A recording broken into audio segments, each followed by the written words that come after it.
Okay ji. Recording on हो गई है। और हम जनाब बात कर रहे थे। हम आए थे 17th सेंचुरी तक, और हमने उस फेज में इंटरेक्शंस और थॉट को जो है वो समझने की कोशिश की। आज हम अब 18th एंड 19th सेंचुरी को देखने जा रहे हैं। 18th and 19th। अब ये बड़ा मजेदार काम है। पॉलिटिकल साइंस वाले ये याद रहे कि जो भी पॉलिटिकल कॉन्सेप्ट आप पॉलिटिकल साइंस में स्टडी करेंगे, उसके हिस्टोरिकल रूट्स तो डेफिनेटली, क्योंकि नॉलेज की डोमेन हमने बनाई ना, नॉलेज में सेट किया, आर्टिजनशिप में तो नहीं है ये। तो नॉलेज की डोमेन में इसके रूट्स के लिए आप वेस्टर्न सेंट्रिक डिसिप्लिन है, यूरो सेंट्रिक डिसिप्लिन है, तो आप जो है वो ग्रीक्स की तरफ तो रजू फरमाते ही फरमाते हैं। उस तरफ तो आप जाते ही जाते। सही है।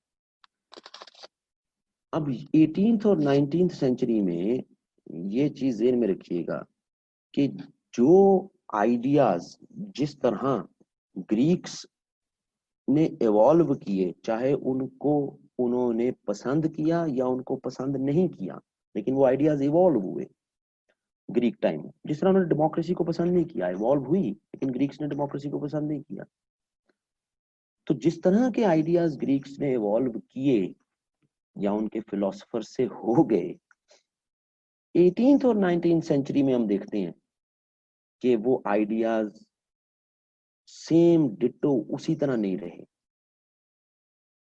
उनमें इंटेलेक्चुअली तब्दीली होती नजर आई।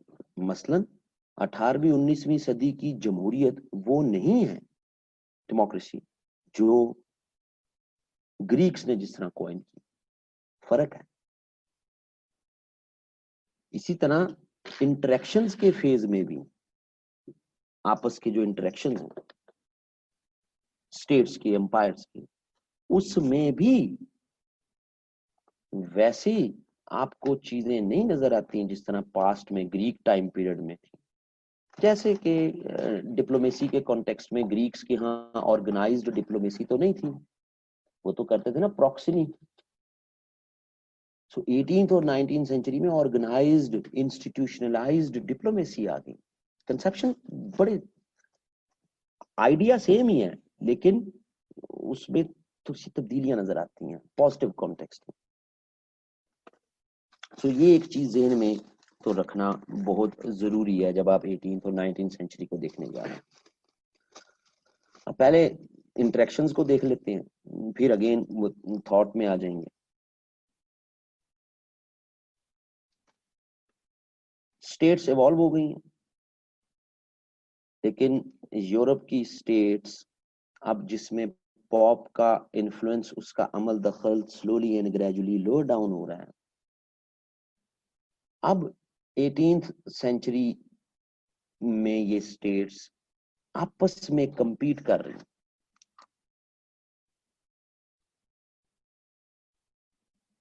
ये कंपटीशन क्यों बना इनके दरमियान? क्या पहले भी था? यूरोप की एम्पायर्स स्टेट्स, इनके दरमियान राइवलरी, इनके दरमियान जंगें, वो तो हर दौर में चलती हैं। कुछ फेजेस ऐसे हैं कि जहां पर external enemy, external common enemy के कॉन्टेक्स्ट में थोड़ा सा अरसा इनके दरमियान रिलेटिव पीस गुजरा है, वरना ये आपस में तो लड़ती मरती नहीं। और वो यानी कि वो क्रूसेड्स का जो टाइम है, उसमें इनकी आपस की जो जंगें हैं वो हमें कम मिलती हैं, ज्यादा फोकस एक्सटर्नल एनिमी पे। लेकिन क्रूसेड्स के बाद थोड़े अरसे बाद ही देख लें तो हमें 100 years वॉर मिलती हैं फ्रांस और इंग्लैंड के दरमियान।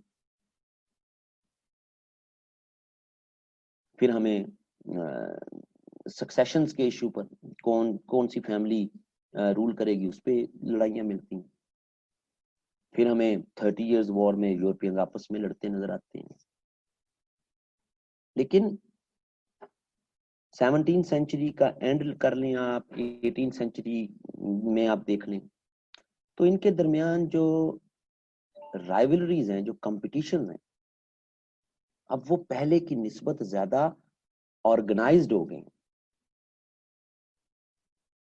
18 सेंचुरी के यूरोप में जो बड़े राइवल्स हैं, फ्रांस एंड इंग्लैंड, ये बड़े राइवल्स हैं। इनकी राइवलरीज सिर्फ यूरोप तक नहीं है, न्यू वर्ल्ड डिस्कवर हो चुकी है, slowly and gradually slow process colonization का भी स्टार्ट हो चुका हुआ है। 18 सेंचुरी में ही बंगाल पहली दफा ब्रिटिश ने कॉन्कर किया। फ्रांस भी 18 सेंचुरी में इंडिया में पंजे गाड़ने के चक्करों में था। सो आउटसाइड यूरोप भी इनके कंपटीशंस जो हैं वो एंगेज होना शुरू हो। पर ऐसा क्यों? ऐसा इसलिए क्योंकि 18th सेंचुरी ने इनके दरमियान और इनके आपस में, अब यानी विद इन अ स्टेट, आप कह लें कि within a state 18th century में नेशनलिस्टिक सेंटिमेंट्स, नेशनलिस्टिक सुपरियोरिटी वो डेवलप होना शुरू हुई।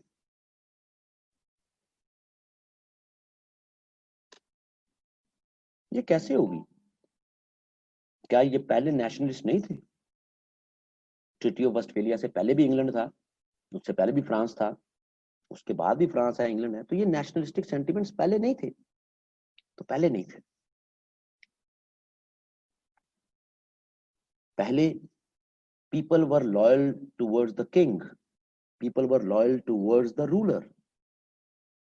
आफ्टर वेस्टफेलिया आपने टेरिटरीज डिफाइन कर दी हैं। अब लोगों की जो पेट्रियाटिक सेंटिमेंट्स हैं वो किसी इंस्टीट्यूशन या किसी इंडिविजुअल रूलर के साथ से ज्यादा जुड़ गई हैं विद पीस ऑफ लैंड। हमारी जमीन, पहले किंग रूलर डिलीवर नहीं कर रहे होते थे तो लोग सब्र कर लेते थे, साथ एक पॉप का मजहब का भी टच होता था साथ। अब तो किंग सॉवरन है, अब तो रूलर सॉवरन है। अब लोगों की फलाह, लोगों की भलाई का काम रूलर ने करना है। जो रूलर अपने लोगों को अच्छे पैकेज देता रहेगा वो सस्टेन करेगा, और जो अच्छे पैकेज नहीं दे रहा होगा, जो उनकी बेहतरी नहीं करवा रहा होगा, अब उसके पास कोई रीजन नहीं है कि उसको कहीं से ये सपोर्ट मिल जाए इंटेलेक्चुअली, पॉलिटिकली, कि जी देखो जी बाहर से प्रेशर आया ज्यादा, हम क्या करें। अब तो उसने डिलीवर कर। सो हम देखते हैं कि 1688 के ग्लोरियस रेवोल्यूशन के बाद स्लोली एंड ग्रेजुअली एक पॉलिटिकल रेफॉर्मेशन का प्रोसेस इंग्लैंड में चलता रहा। पार्लियामान को आहिस्ता आहिस्ता आहिस्ता आहिस्ता एम्पावर होती रही पार्लियामेंट। जबकि दूसरी तरफ फ्रांस में पार्लियामेंट को लो डाउन किया गया, उसका इजलास ही नहीं बुलाया गया, और किंग अपनी अथॉरिटेटिव कॉन्टेक्स्ट में फ्रांस को चलाने की कोशिश करता रहा, अपनी मर्जी के प्राइम मिनिस्टर्स लाके। सो एक नेशनलिस्टिक सेंटिमेंट्स हर तरफ डेवलप हो रहे थे। कुछ रूलर्स उन नेशनलिस्टिक सेंटिमेंट्स को रिस्पेक्ट दे रहे थे, कुछ उनको बिल्कुल कान नहीं धर रहे थे।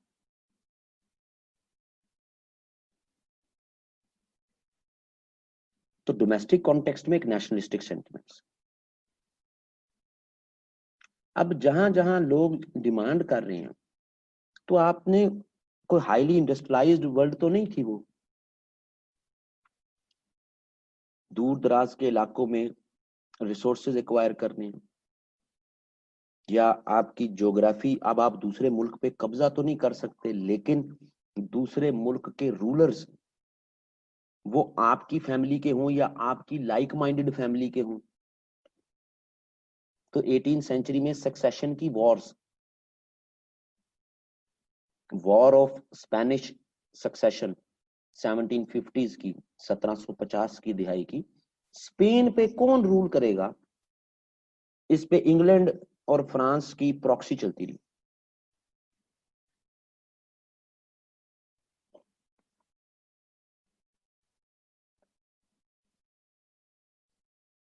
सो ये नेशनलिस्टिक सेंटिमेंट्स फिर आपके 18th सेंचुरी के स्कॉलर्स, फिलोसोफर्स पे भी उसका इम्पैक्ट आ रहा है। तो आप 18th सेंचुरी के पॉलिटिकल साइंस के सिलेबस के फिलोसोफर्स निकालें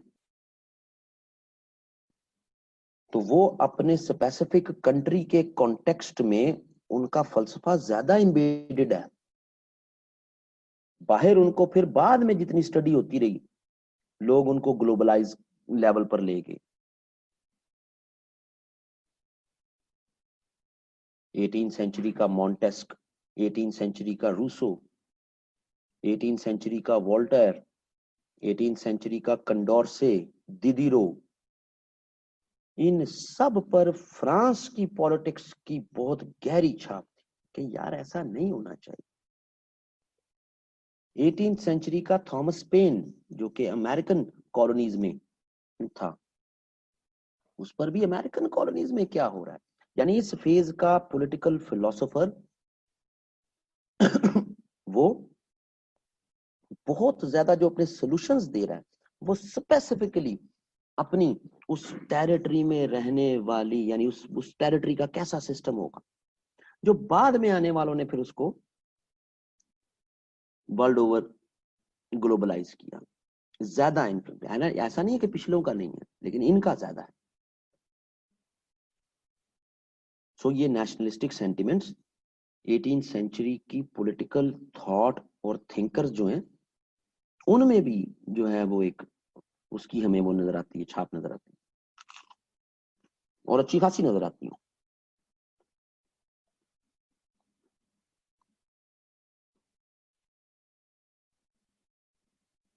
अब 18वीं सदी में यूरोप में ऐसा नहीं है कि फ्रांस और इंग्लैंड के अलावा और कोई पावर्स नहीं मौजूद है।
आई एम सॉरी, डिस्कनेक्ट हो गया था। सो रिकॉर्डिंग तो वहीं पे चलती रहती है, वो नहीं खत्म होती।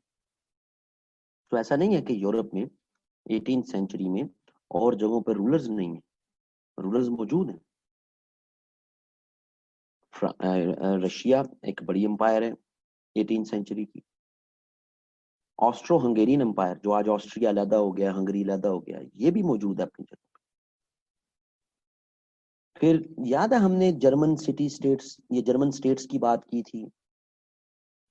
इन जर्मन स्टेट्स में जो सबसे बड़ी स्टेट थी प्रशिया, PRU से लिखा जाता है, प्रशिया, PRUSSI है प्रशिया।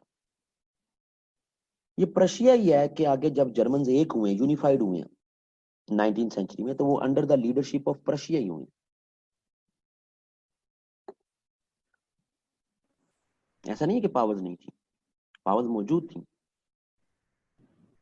लेकिन इनमें से कोई भी ऐसी पावर नहीं है 18th सेंचुरी में जो कि यूरोप से बाहर भी आपस में compete कर रही हो। ना रशियंस का एजेंडा कॉलोनाइजेशन का, टेरिटरीज को एक्वायर करने का, ना ऑस्ट्रो हंगेरियन एम्पायर का।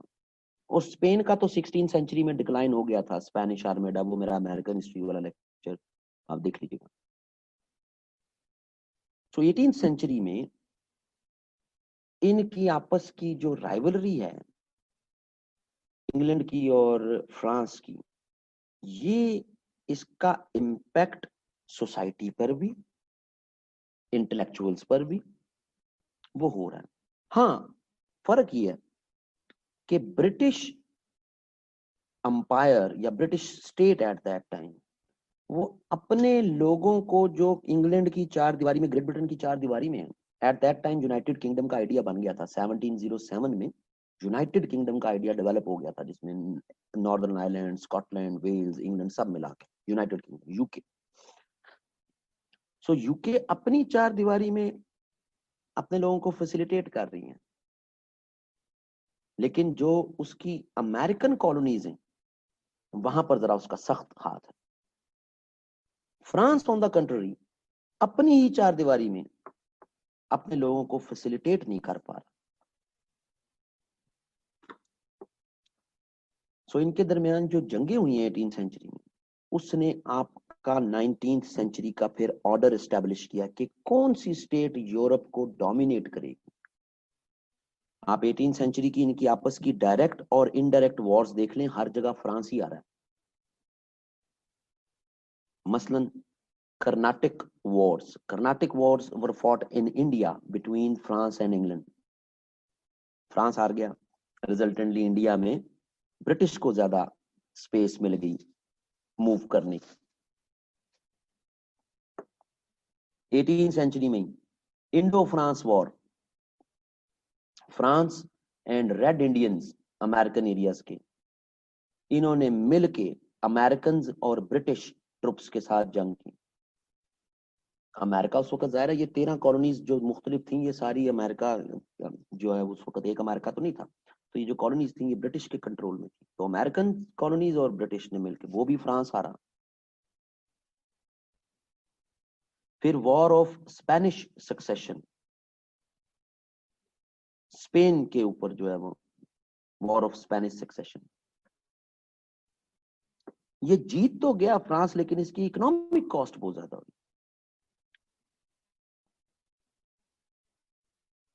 इन हालात ने, इन जंगों ने फ्रांस की जो डोमेस्टिक हालात है उसको बड़ा इफेक्ट किया। और इन जंगों ने गो के ग्रेट ब्रिटेन ज्यादातर जंगों में विक्टोरियस हुआ, लेकिन ग्रेट ब्रिटेन पे भी इसका इम्पैक्ट हुआ, क्योंकि अमेरिकन एरियाज में काफी जो है वो हिलजुल होनी शुरू होगी, लोग आवाजें उठाना शुरू हो गए। तो यूके के अंदर तो इतनी बड़ी तब्दीली नहीं हुई, लेकिन अमेरिकन एरियाज में ये प्रॉब्लम उठनी शुरू हो गई कि जंग के खर्चे जो हैं वो अमेरिकन के जिम्मे लगा दिए गए, अमेरिकन पे टैक्स ज्यादा लगा दिए गए after this Indo France war. तो अमेरिकन में भी रिजेंटमेंट आनी शुरू। ये दो रिजेंटमेंट्स 18th सेंचुरी की, एक फ्रांस के अंदर और एक अमेरिकन कॉलोनीज में, ये दोनों रिजेंटमेंट्स फिर आपकी ये जो मॉडर्न हमारी वर्ल्ड है इसको शेप करवाने में इंपॉर्टेंट रोल प्ले कर रही। अमेरिकन रेवोल्यूशन, अमेरिकन कॉलोनीज ने जनाब हथियार उठाए, जंग की ब्रिटेन के खिलाफ। उस जंग में उनको सपोर्ट किसने किया? फ्रांस ने। इवन जंग के बाद जो एग्रीमेंट हुई थी वो भी पेरिस में हुआ, ट्रीटी ऑफ पेरिस से अमेरिका बना जी। अमेरिका आजाद हुआ तो वो ट्रीटी ऑफ पेरिस से हुआ।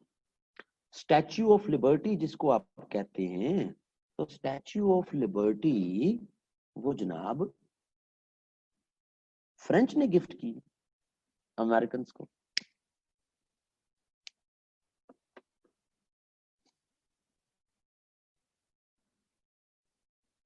अमेरिकन रेवोल्यूशन में फ्रांस के सोल्जर्स और फ्रांस के जो रेवोल्यूशनरी तबीयत के लोग थे वो भी गए हैं, जाके लड़ते रहे। जनरल लिफाफ बड़ा मशहूर है। जब अमेरिका आजाद हो गया है, ये सारे लोग वापस आए हैं। ये जो बड़ी तादाद में रेवोल्यूशनरी और आपके आम फ्रांसीसी इन वे ब्रिटिश से लड़ने के जहाद करने के लिए गए थे, सारे वापस आए। सब वापस आए हैं तो they want change in France as well. ये ऐसा ही है कि जिस तरह अफगानिस्तान में आपने जहादियों को प्रमोट किया, जब रशिया चला गया तो अब वो जहादी आपके लिए सर दर्द सर बन गए, क्योंकि उन्हें तो फिर अपने तरीके का निजाम चाहिए। तो वो फिर आपके खिलाफ हो गए, अमेरिका के खिलाफ हो गए, आपके खिलाफ हो गए। सो ये कोई नई चीज नहीं है वर्ल्ड पॉलिटिक्स में। ये लोग भी वापस आए। कुछ नेशनलिज्म का और उन इंटेलेक्चुअल्स के राइटिंग्स का, तहरीरों का भी इन्फ्लुएंस था। अगले 5-6 सालों में फ्रांस में भी इनकलाब आ गया। ये दो इनकलाब, ये आपकी मॉडर्न वर्ल्ड हिस्ट्री शेप कर रहे हैं। लिहाजा इन दो को डिटेल में देखना बहुत जरूरी है। और इन दो की डिटेल ये नहीं है कि अब हम इनकी हिस्ट्री पढ़ना शुरू कर देंगे। इन दो की डिटेल निकलनी है, जहां से ये चीज वाज़ेह होगी कि ये इन इनकलाबों के पीछे असल कहानी क्या है। तो हम अब देखने जा रहे हैं, आईआर और पॉलिटिकल साइंस और खास तौर पर पॉलिटिकल साइंस के जो स्टूडेंट्स हैं, हम अब देखने जा रहे हैं आइडिया ऑफ डेमोक्रेसी। डेमोक्रेसी का आइडिया कैसे इवॉल्व हुआ, कैसे बढ़ा, और जब 18th सेंचुरी आई है तो अमेरिकन किस मॉडल की डेमोक्रेसी चाहते थे और फ्रेंच पीपल किस मॉडल की डेमोक्रेसी चाहते थे। फिर 19th सेंचुरी में ये मॉडल कामयाब हुए नहीं हुए। इसी डेमोक्रेसी की एक ग्रैंड स्ट्रक्चर को, ग्रैंड आइडियोलॉजी को, ग्रैंड कॉन्सेप्ट को जब हम यहां तक लेके आएंगे, अमेरिकन और फ्रेंच रेवोल्यूशन तक, तो आपके कई की ideas like liberty, ideas like freedom, ideas like equality, human rights, all instrumental values, वो साथ साथ क्लियर होती जाएंगी, साथ साथ क्लियर होती जाएंगी। रिपब्लिकनिज्म क्या है, होना चाहिए नहीं होना चाहिए, तो ये सारा अब यहाँ से हम यानी कि यहाँ तक आपको मूवी दिखा के अब फ्लैशबैक में जाने लगे।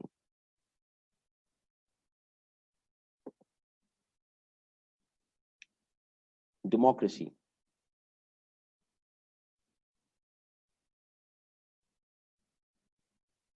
जब ये माइंड में स्ट्राइक करता है वर्ड, तो हमारे ज़हन में, तो हम पाकिस्तान में बैठे हैं, हम कहते हैं जमहूरियत क्या है, इलेक्शन होने चाहिए, एमएनए एमपी इलेक्ट हो, लोकल गवर्नमेंट सिस्टम बल्दियाती निज़ाम हो, वजीर आजम जमहूरी हो, हुकूमत अपने 5 साल पूरे करे, फिर अगली हुकूमत आ जाए। हमारा जमहूरियत का आइडिया तो यहाँ पे बंद हो जाता है। इससे आगे नहीं, हम जमहूरियत यही है जी। ये वो जमहूरियत है जिसे यूनानियों ने, ग्रीक्स ने डिसलाइक किया, कि मेयरली लोगों की वोटिंग पे, लोगों के ओपिनियन पे रूलर को लेके आ जाओ। इसको प्लेटो ने भी डिसलाइक किया, इसको एरिस्टोटल ने भी मुकम्मल सपोर्ट नहीं किया, कि भाई ये तो तबाह बर्बादी है, सिर्फ कैपेबल अहल लोग ही रूल कर सकते हैं। यही आइडिया प्लेटो में नजर आता है in the form of philosopher king. कैसा होना चाहिए रूलर? कैपेबल होना चाहिए, वेल लर्नड होना चाहिए। सो ग्रीक्स ने जो एथेंस में डेमोक्रेसी का एक्सपीरियंस देखा, और जो एक्सपीरियंस नो डाउट उनसे उस वक्त में उनको फायदा हुआ, लेकिन इन द लॉन्ग रन बहुत बड़ा नुकसान। लॉयल्टीज नहीं बना सके आप लोगों की, एथेंस में उस टाइम पे डेमोक्रेसी अपने पीक पे, जिसमें नॉन एथेनियंस को भी इन्होंने सिटीजनशिप दे दी कि आजो आजो आजो आजो, कारोबार बढ़ रहा है, बिजनेस बढ़ रहा है। और जब स्पार्टा के साथ जंगें हुई तो उसमें आपकी स्ट्रेंथ खुल के सामने आ गई। डेमोक्रेसी ने मरवाया हमें, हमें नहीं चाहिए। जब एक पहले दूसरे नंबर की बड़ी powerful Greek city state democracy को अबेंडन कर गई, इवन सोक्रेटिस ने डेमोक्रेसी के खिलाफ बोला, उसने लिखा तो कुछ नहीं, उसने तो बोला ही। प्लेटो का उस्ताद, तो वो पढ़िए जमहूरियत हमें नहीं चाहिए।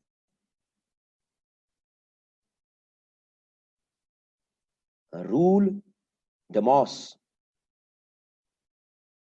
क्रेटोस, डेमोस एंड क्रेटोस से रूल बाय द पीपल। तो रूल बाय द पीपल ये बड़ा डेंजरस है जी, ये नहीं चाहिए हमें। सो हमें एथेनियंस के इस वीक एक्सपेरिमेंट के बाद हमें कोई Italian sorry Greek city state later on democratic होती नजर नहीं आती। जब हम आते हैं फिर रोमन अंपायर में, रोमन अंपायर में एक बड़ा मजेदार हमें तस्वर मिलता है। रोमन अंपायर में जो बड़ा नाम है वो सीसरो। अब सीसरो जो ज़ाहिर रोमन्स, हमने पहले भी लेक्चर में बात की थी, रोमन्स ज्यादा प्रैक्टिकल हैं। रोमन्स ने नई चीजें इवॉल्व नहीं की। रोमन्स तक जो ग्रीक एक्सपेरिमेंट्स पहुंचे उन्हीं को उन्होंने कहा जी नहीं जी, जो गलत चीजें उनको नहीं हमने लेके चलना। उन एक्सपेरिमेंट से रोमन्स रोमन्स बने। रोमन्स के यहां भी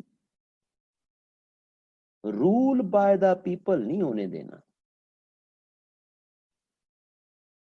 however opinion of the people का फोरम हो सकता है, एक फोरम हो जहां पे लोगों की ओपिनियन, लोगों के नुमाइंदे आए, वो अपनी ओपिनियन दें, लेकिन नॉट नेसेसरली कि उनकी ओपिनियन पर फिर अंपायर चलेगी, स्टेट चलेगी। सो रोमन्स का जो एडमिनिस्ट्रेटिव स्ट्रक्चर है वो 3 लेयर्स में है। किंग होगा जी, यानी मोनार्की भी है, मोनार्की, किंग होगा। किंग के नीचे होगी सेनेट।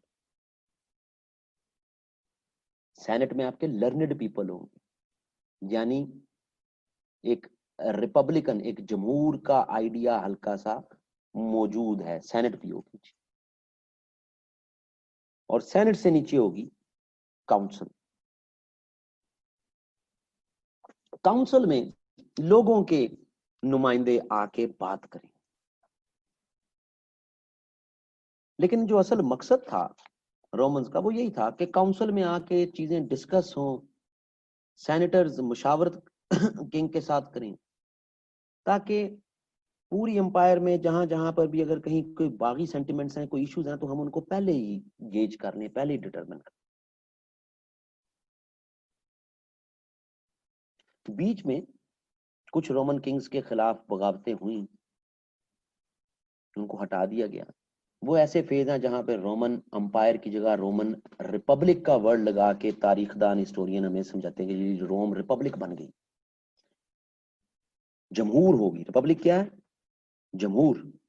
इस्लामी जमहूरिया Pakistan, Islamic republic of Pakistan, republic, जमहूर।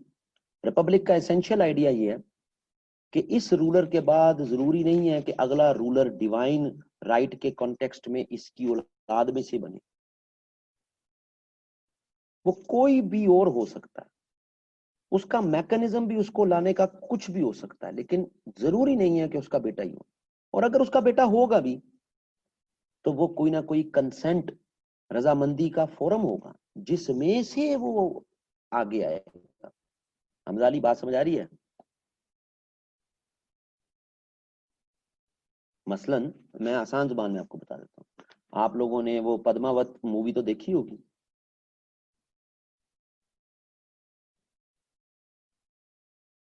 Padmaavat movie में क्या होता है कि जो हीरो है, क्या नाम है उसका, वो जो हस्बैंड भी है उसका, हीरोइन का, रियल लाइफ में भी उसका बाप मर जाता है, वो पेशवा होता है, वजीर आजम, पेशवा कहते थे मराठी। तो वजीर, वो पेशवा मर जाता है, तो पेशवा के बाद उसका बेटा अगला पेशवा बन जाएगा नहीं, लेकिन वो अपनी सलाहियतें बताएगा, लोगों की साथ जो लर्नेड लोग हैं उनकी मुशावरत होगी, तब वो पेशवा बन जाएगा। उसने अपनी सलाहियतें दिखाई, उसको पेशवा बना दिया गया, लेकिन वो एक जमहूर का एलिमेंट उस वक्त नजर आता है। आगे चल के मराठों ने इसको भी छोड़ दिया था, लेकिन एक आइडिया मौजूद है। लेकिन ये बड़ा शॉर्ट लिव टाइम है रिपब्लिक का भी, रोमन रिपब्लिक का भी। इसमें टायरेंट्स आगे सामने, डिक्टेटर्स आगे। अब ये टायरेंट्स और डिक्टेटर्स को ये पता था कि हम गए तो हमारे बाद आगे तो कुछ नहीं चलना, तो they again transcended into umpire system. मतलब कहने का ये है कि सीसरो जैसा बड़ा आदमी भी रिपब्लिक की तो बात करता है, लेकिन रूल, रूलर डेमोक्रेटिक प्रोसेस से आएगा नहीं। रूलर लर्नेड ही होगा, लर्नेड क्लास से ही आएगा, अहल ही होगा।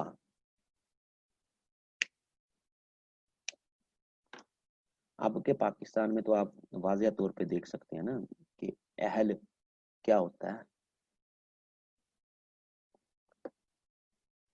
तो ये ग्रीक्स और रोमन्स में एक चीज कॉमन है कि ग्रीक्स और रोमन्स दोनों लोगों की राय से रूलर आए, तोबा तोबा इस्तगफार। आईआर वालों, Thucydides, history of the Peloponnesian wars, Thucydides और उससे पहले हेरोडोटस आउटराइटली डेमोक्रेसी की सपोर्ट नहीं करते, यानी चैप्टर ही क्लोज।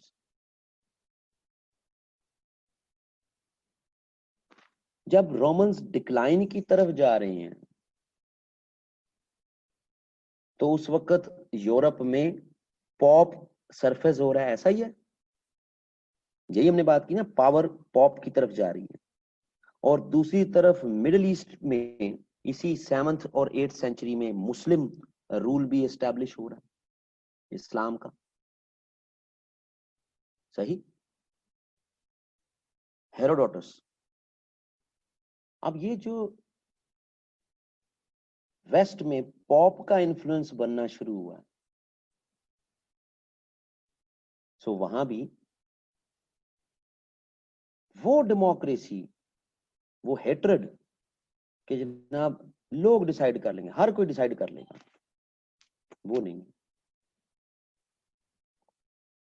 पॉप के लिए, एक पॉप मर गया, दूसरा पॉप बनाना है, तो उसके लिए भी इलेक्टर्स थे, आगे चल के आए इलेक्टर्स। लेकिन वो इलेक्टर्स भी डिटरमिन होते थे पहले कि कौन इलेक्टर्स होंगे, हर बंदा नहीं इलेक्टर हो सकता।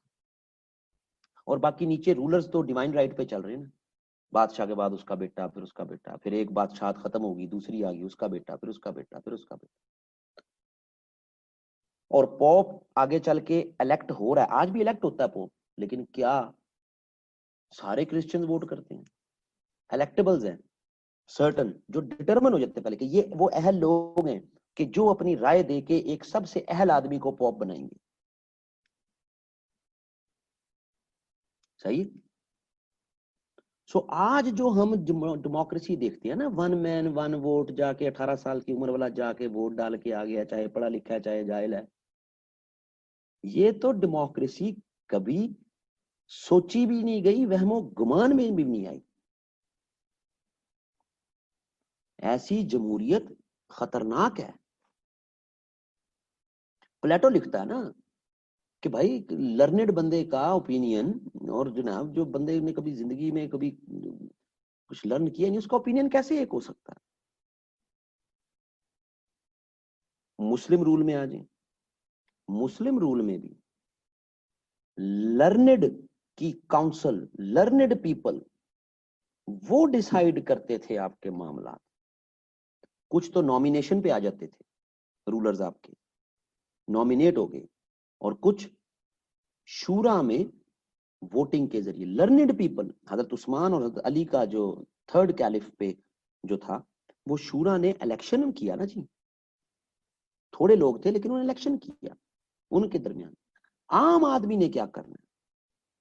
आम आदमी ने बैत करनी है। समझ आ रही है जी? उसने एलिजियंस करनी है।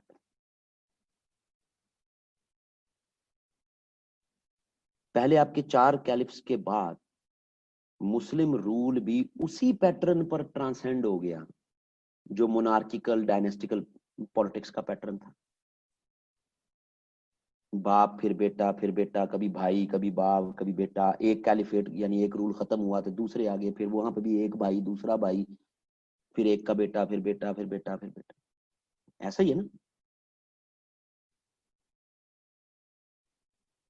लगभग 13th सेंचुरी मुस्लिम रूल जो सबसे बड़ा आपका एबसिड्स थे, बाकी छोटे छोटे रूलर तो फिर भी चलते रहे, खत्म हो गए। 13th सेंचुरी में मंगोलों के हमले थे। 14th सेंचुरी से हल्का हल्का आपकी ऑटोमन जो सल्तनत उस्मानिया, उसकी हल्की हल्की दागबेल डलनी शुरू होगी। लेकिन ऑटोमन्स भी जब आगे आए हैं तो ऑटोमन्स ने भी डेमोक्रेसी जैसे आज हम एक्सपीरियंस करते हैं वैसी तो नहीं इंस्टॉल की। वहां भी शूरा थी लेकिन लर्नेड पीपल की, और रूलर ऊपर बाप भाई बेटा, फिर भाई, फिर बेटा भाई, ये यही चलता रहा। यूरोप में भी यही चलता रहा। तो कब कैसे यकदम ये जो जमहूरियत आज हम देखते हैं, ये कब कैसे यकदम दोबारा इवॉल्व हुई? ये पहली तो इसकी एवोल्यूशन हुई academic academic evolution of democracy. ये बात तो तय है, इसमें तो कोई शक नहीं कि ग्रीक्स का जो नॉलेज था उसको ट्रांसलेट ही मुस्लिम स्कॉलर्स ने किया, और मुस्लिम स्कॉलर्स का ट्रांसलेटेड नॉलेज, और वो नॉलेज जो एशिया माइनर में मौजूद था, यही नॉलेज इटालियन सिटी स्टेट्स तक ड्यूरिंग रेनाइसा पहुंचा। और रेनाइसा है क्या? Rebirth of the classical literature, rebirth of the classical era. जो ग्रीक्स कह गए हैं, जो रोमन्स कह गए हैं, आओ दोबारा एक्सप्लोर करो उनको। क्या पॉप ने हमारा बेड़ा गर्क कर दिया। कुछ एक्सप्रेसिव होके कहते थे, कुछ अंदर ही अंदर कह रहे थे। और इसी दौर में इन्हीं ग्रीक सिटी स्टेट्स में से एक स्टेट में वो शख्स कि जो खुले अल्फाज में तो नहीं लेकिन अंदर ही अंदर बात समझाने की आपके रूलर्स को कोशिश कर रहा था यूरोप के कि निकलो इस पॉप के चक्कर से। लेकिन वो एट अ टाइम 2 चक्कर नहीं बना सकता था ना, कि पॉप के चक्कर से भी निकलो और ये जो रूलर डिवाइन राइट पे रूलर्स आ रहे हैं इनके चक्कर से भी निकलो। लेकिन एक से निकलवाना था, लेकिन दूसरे की बात कर गया, जिसको मेन स्ट्रीम धारे में हम कभी इतना सपोर्ट नहीं करते। निकोलो मैकवली, मैकवली वापस लेके आया है, ये समझाया है मैकवली ने यूरोप को कि ओपिनियन ऑफ द मैनी, उसकी रिस्पेक्ट तो करो। ये मैकवली के साथ जुड़ी है बात, इसमें कोई दो हरफी बात नहीं। हाँ ये ठीक है कि प्रिंस इतना मशहूर हो गया, हमने उसको इतना श्रूड जो है वो पॉलिटिशियन के तौर पर पेश कर दिया हुआ है कि उसकी जो दूसरी तहरीरें हैं, दूसरे जो उसके एस्पेक्ट्स हैं, वो किधर दब दुब गए।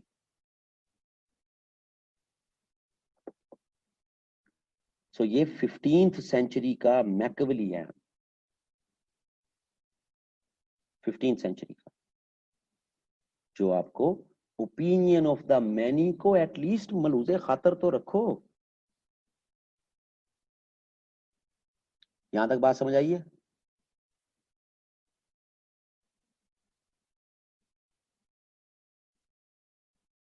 अब ये ओपिनियन ऑफ द मैनी जो मैकवेली से डिराइव हुई, और साथ जब 17th सेंचुरी में स्टेट्स, रूलर्स, और फिर कैथोलिक्स और प्रोटेस्टेंट्स, और फिर साथ बाहर से रशिया और ऑटोमन की सपोर्ट, इस सारे काम ने यूरोपियंस पर एक चीज क्लियर कर दी। अब ये दोनों बड़े तवज्जो से सुनना जी, हम लॉज में जा रहे हैं कुछ में, आईआर के लिए भी, पॉलिटिकल साइंस के लिए भी। ये चीज क्लियर हो गई यूरोपियंस पर कि जनाब divine laws, divine laws, divine laws का तो पता है ना, मजहब से derived laws, divine laws peace guarantee नहीं कर सकते। ये यूरोपियंस को 17th सेंचुरी की इन लड़ाइयों से क्लियर हो गया।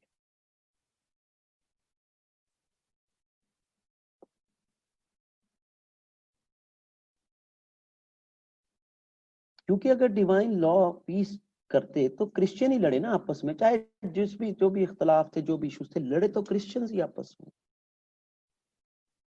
कुछ जगहों पे लिखा है 8 मिलियन मर गए, कुछ जगहों पे लिखा है 10 मिलियन मर गए, सारा क्रिश्चियन ही मरा।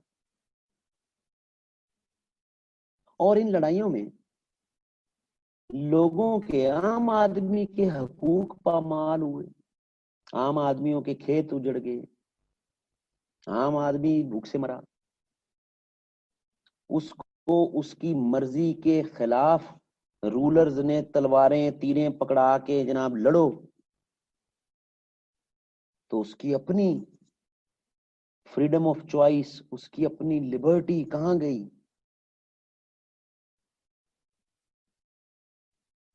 तो जनाब इन चीजों ने यूरोप के इंटेलेक्चुअल्स पर 17th सेंचुरी में क्लियर किया कि डिवाइन लॉज से पीस गारंटी नहीं हो सकती। पीस अगर यूरोप में बना के रखना है तो नेचुरल लॉज पे फोकस करना पड़ेगा। अगर पीस बना के रखना है तो नेचुरल लॉज। ये नेचुरल लॉज, अच्छा इनको नेचुरल लॉज को फितरत के कवानीन ना समझ बैठना।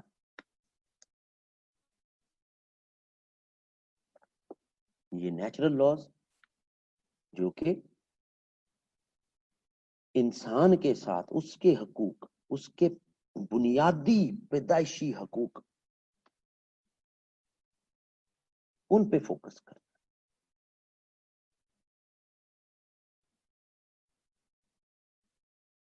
अब इंसान के बुनियादी नेचुरल राइट्स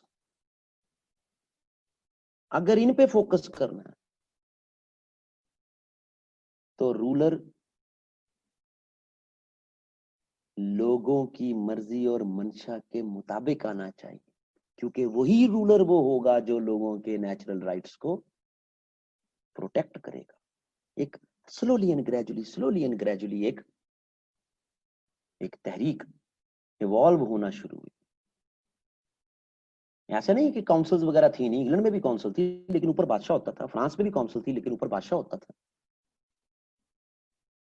लेकिन नेचुरल राइट्स लोगों के नुमाइंदों में से ही, और या लोग डिसाइड करके जिसको लेके आएंगे वही तो लोगों के नेचुरल राइट्स को, उनके पैदाइशी इंसानी जो हकूक हैं उनको प्रिजर्व करेगा। कहानी समझ आ रही है? नादिया खान, अहमद कमाल। सो 17th सेंचुरी का थॉमस हॉब्स, ठीक है आप कहते हैं सेल्फिश नेचर है, ठीक है रियलिज्म वाले आईआर में उसको बड़ा कोट करते हैं, लेकिन क्या हॉब्स के यहाँ आपको ये बात नहीं मिलती कि पीपल डिसाइड करेंगे आपस में मिल के कि उन्होंने किसको रूलर बनाना? अब वो अलग बात आ गई कि फिर उस रूलर के साथ उनकी लॉयल्टी और फिर जो भी कॉन्ट्रैक्ट की बाकी कहानियां, लेकिन डेमोक्रेसी का आइडिया रीडिफाइन होके यूरोप में आना शुरू हो गया आहिस्ता आहिस्ता, स्लोली। अरशद खान, बात समझ आ रही है?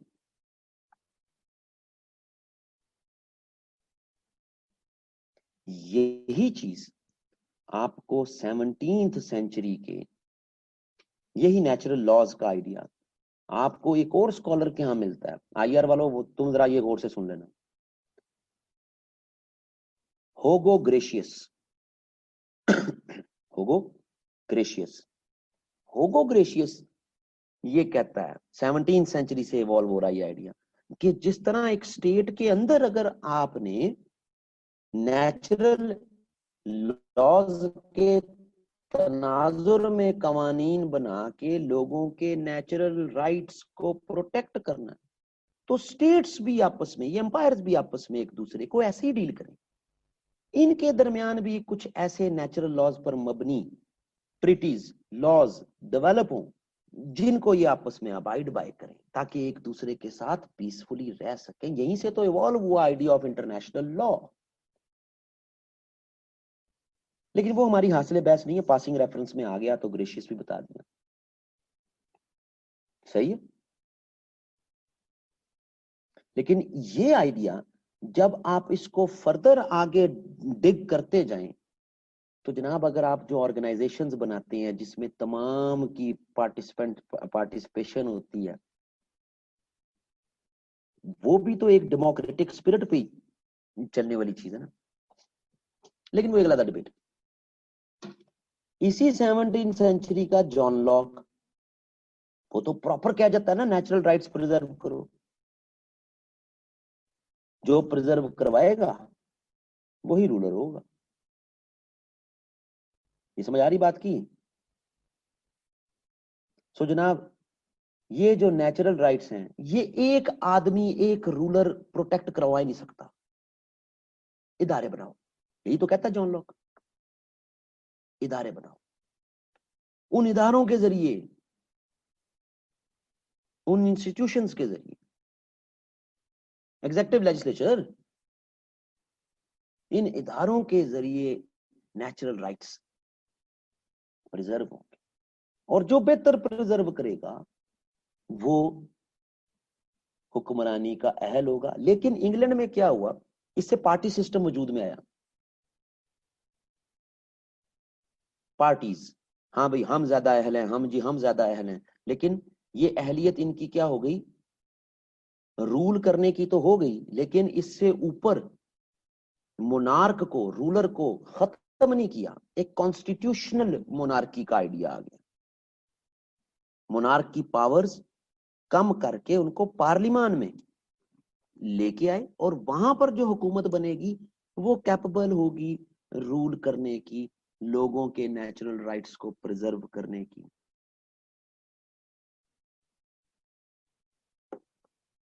सो ओपिनियन ऑफ मैनी आना शुरू होगी दोबारा। अरशद खान, बात समझ आ रही है? अब नेचुरल राइट्स पर इख्तलाफ है, लेकिन हम 3 नेचुरल राइट्स पर तो कंसेंसस है। Life, liberty, private property.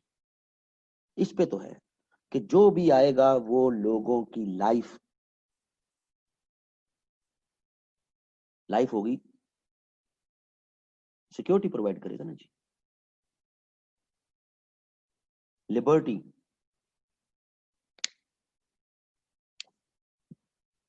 लोगों की चॉइसेस,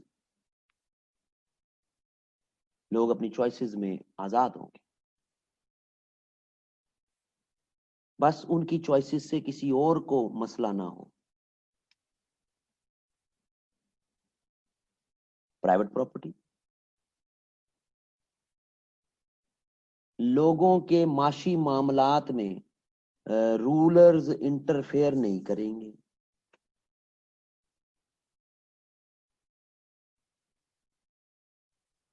अच्छी बात, ठीक। ये तब्दीलियां 17th और अर्ली 18th सेंचुरी में बड़ी ऑर्गेनाइज्ड फॉर्म में इंग्लैंड में होना शुरू हो गई।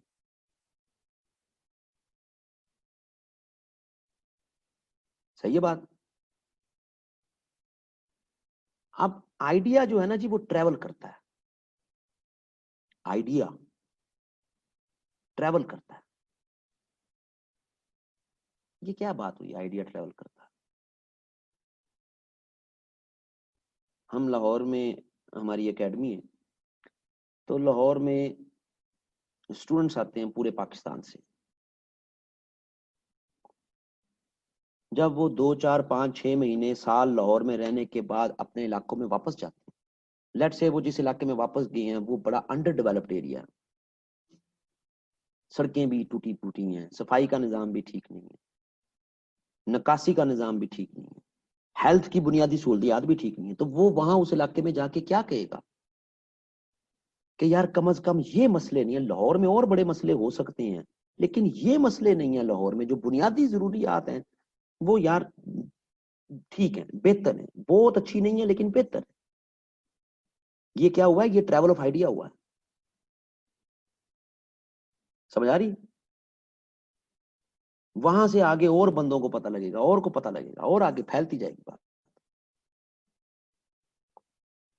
आप आइडिया के ट्रैवल को रोक नहीं सकते, आप लोगों को रोक सकते हो, फिजिकल बाउंड्रीज लगा सकते हो, लेकिन ट्रैवल ऑफ आइडिया को नहीं रोक सकते हो। और अब तो बिल्कुल नहीं रोक सकते जब से टेक्नोलॉजी आ गई।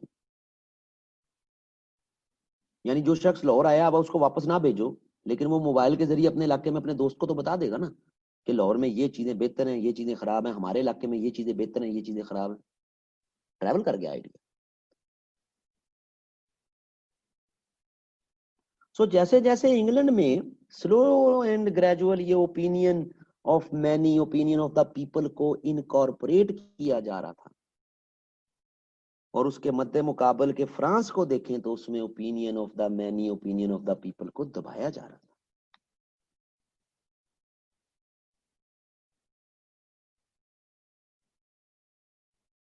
इंग्लैंड में 1688 1688 के ग्लोरियस रेवोल्यूशन के बाद पार्लियामेंट ने और बेहतर तौर पर फंक्शन करना शुरू कर दिया था, और दूसरी तरफ फ्रांस में 1618 से ऑनवर्ड्स, जब तक इनकलाब आने के, यानी इनकलाब वाले साल में पार्लियामेंट, जो सो कॉल्ड उनकी पार्लियामेंट थी जिसको स्टेट जनरल कहते थे, उसका इजलास ही नहीं हुआ था।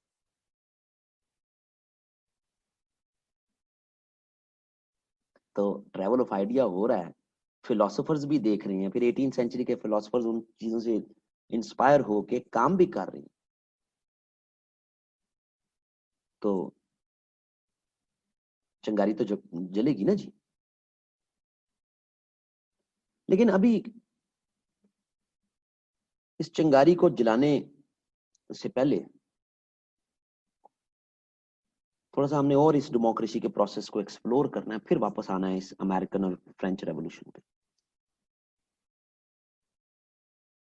जब आपको अब नेचुरल राइट्स मिलना शुरू हो रहे हैं,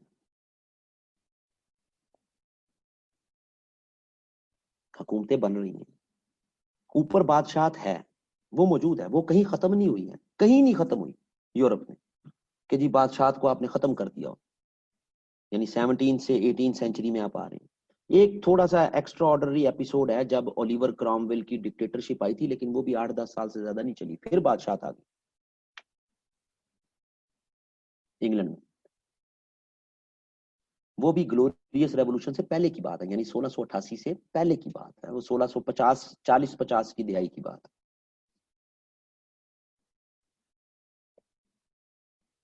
अब आप 18th सेंचुरी में आ गए। जो चीजें 18 सेंचुरी में जमहूरियत के साथ साथ आपकी रगों में, आपके दिमाग में बैठी हैं, वो चीजें आप फील करें, आपको आप 18 सेंचुरी के फ्रांस में मौजूद हैं। नेशनलिज्म के सेंटिमेंट्स आ गए, आ गए। आपकी राइवल स्टेट तेजी के साथ सियासी तौर पर तरक्की कर रही है। चलो माशी छोड़ो, बाकी छोड़ो, सियासी तौर पे नई रिफॉर्म्स आ रही, आ रही। लोगों के बिजनेस के, उनके कमाने के तरीके एक्सपैंड हो रहे हैं, हो रहे हैं, हमारे नहीं हो रहे।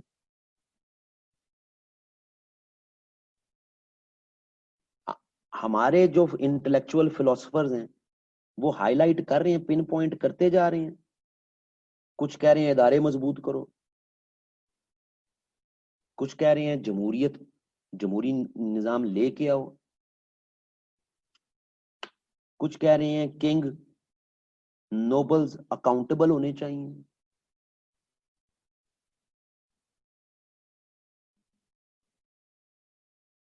तो चीजें मौजूद हैं, आहिस्ता आहिस्ता भड़क रही हैं, आहिस्ता आहिस्ता आहिस्ता आहिस्ता आहिस्ता।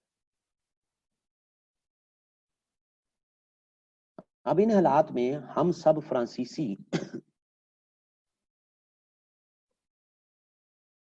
हम निजाम में मौजूद हैं। हमारी पहली डिमांड क्या होगी,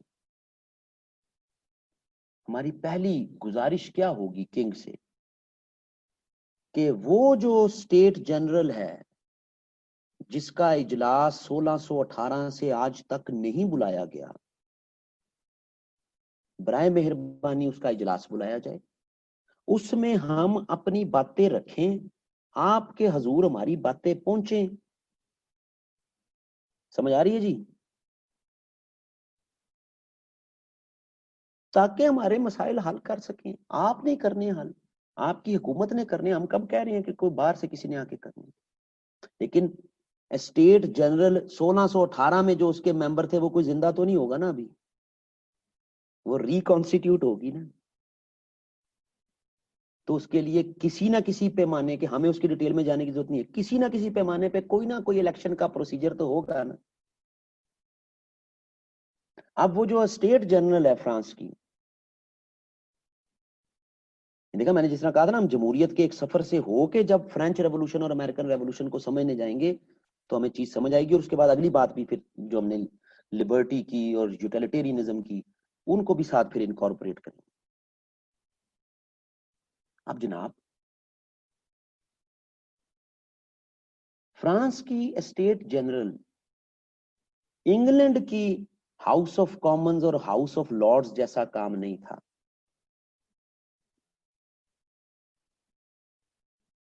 फ्रांस की स्टेट जनरल खासतौर पे इस फेज, जिसकी तरह इसकी कॉन्स्टिट्यूशन थी, ये 3 क्लासेस में डिवाइड थी। 1/3 रिप्रेजेंटेशन स्टेट जनरल में होगी क्लर्जी की, उलमा की। 1/3 रिप्रेजेंटेशन होगी नोबिलिटी की, नोबल्स उमरा। और 1/3 रिप्रेजेंटेशन होगी किसानों की, पीजेंट्स।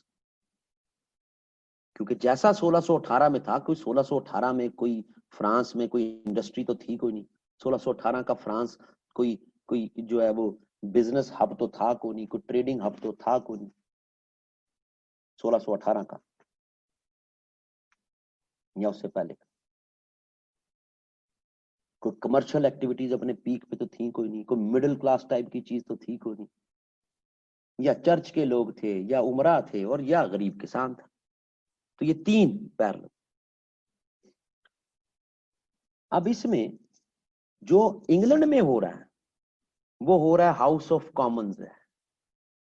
उसके लेट अस अज्यूम 50 मेंबर हैं सपोज।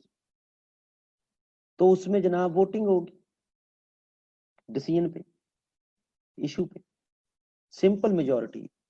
51 लोगों ने कह दिया हाँ जी ये हो जाएगा, तो फिर वो पास हो गया। अब वो जो 100 लोग हैं वो लोगों के नुमाइंदे हैं। वो ऐसा नहीं है कि कोई क्लर्जी का है, कोई नोबल्स का है, कोई ये है तो कोई वो है। वो प्रॉपर लोगों का फोरम है। जो नोबल्स का फोरम है वो अलग है, उसको आपने हाउस ऑफ लॉर्ड्स कहा हुआ, उसको अलग रखा हुआ। समझ आ रही है सदाम हुसैन? सो यहां क्या है जी, यहां पर वो 3 हिस्सों में तकसीम है। और फैसला कैसे होगा? फैसला ऐसे होगा 2:1, यानी कि हम सारे अगर किसान हैं, हम स्टेट जनरल के मेंबर बन जाते हैं, तो हम सब का एक एक वोट काउंट नहीं होगा। हम सब में जो मेजोरिटी में बात की जा रही है वो हम सब का एक वोट होगा। नोबिलिटी में जो मेजोरिटी में बात हो रही है वो दूसरा वोट होगा, और जो क्लर्जी की तरफ से मेजोरिटी में बात हो रही है वो तीसरा वोट होगा। यानी एक इशू पर 2 वोट उसके हक में आगे, तो वो इशू आगे फिर किंग की मर्जी है उसको पास करे ना करे, लेकिन वोटिंग रेशो पूरे जो वो उसके पार्टिसिपेंट्स हैं वो एक एक का नहीं होगा, वो पूरे ग्रुप का एक वोट शुमार होगा। अब ये चीज इंग्लैंड में तो नहीं हो रही, समझ आ रही जी? हम तो ऐसे करेंगे।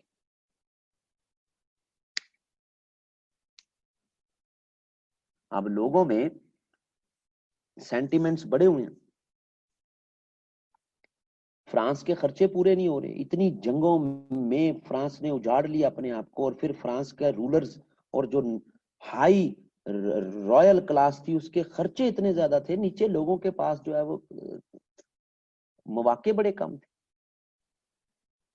तो हम किसी भी तरह की किसान के तौर पर जाके कोई इस्लाही रिफॉर्म्स को पैकेज देंगे तो क्लर्जी भी नहीं मानेगी क्योंकि वो भी टैक्सेशन से भरी है, नोबिलिटी भी नहीं मानेगी क्योंकि वो भी फ्रांस के एडमिनिस्ट्रेटिव स्ट्रक्चर में टैक्सेस से भरी है।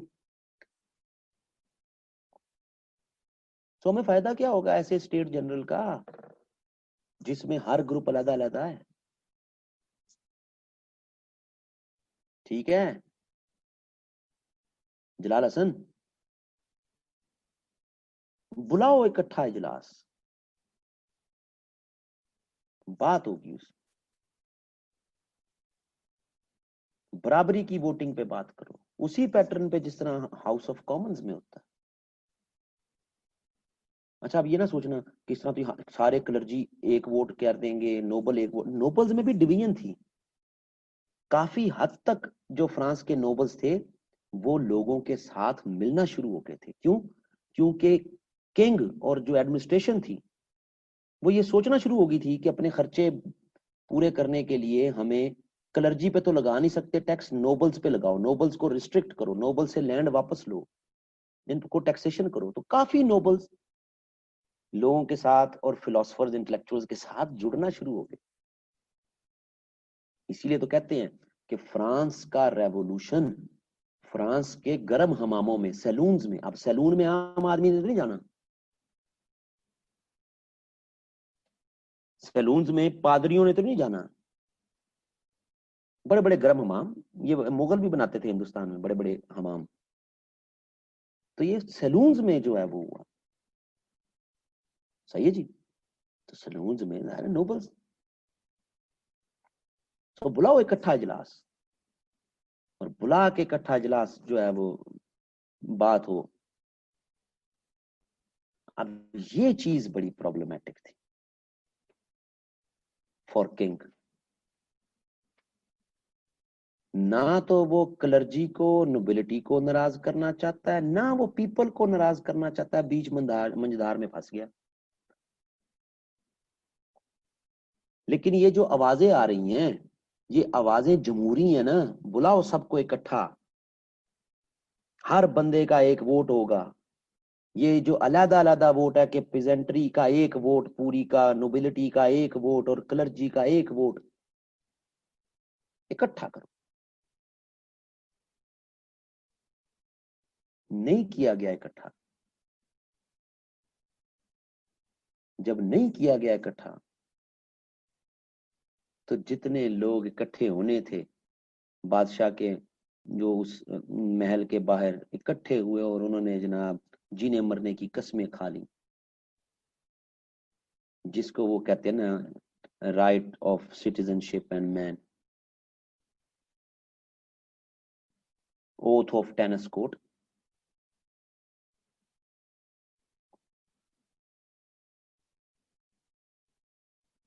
अब पैरल इसके साथ साथ फ्रांस में एक चौथी क्लास भी इमर्ज होना शुरू हो गई थी, जो कमर्शियल क्लास थी, ट्रेडिंग क्लास, वही पुरानी इटालियन सिटी स्टेट्स वाली कहानी, जिसकी कोई नुमाइंदगी यहाँ नजर ही नहीं आ रही। क्लर्जी की नुमाइंदगी होगी, नोबल्स की होगी, या किसानों की होगी, तो इनकी नुमाइंदगी कहाँ गई? ये भी फिर आगे आना शुरू, आहिस्ता आहिस्ता आ रही कि जनाब हमारी भी नुमाइंदगी होनी चाहिए। इन हालात में प्रेशर इतना ज्यादा माउंट किया फिर किंग पर, कि किंग को फिर इन इनकलाब पसंद जो लोग थे, इनकी बातों को मानना पड़ा।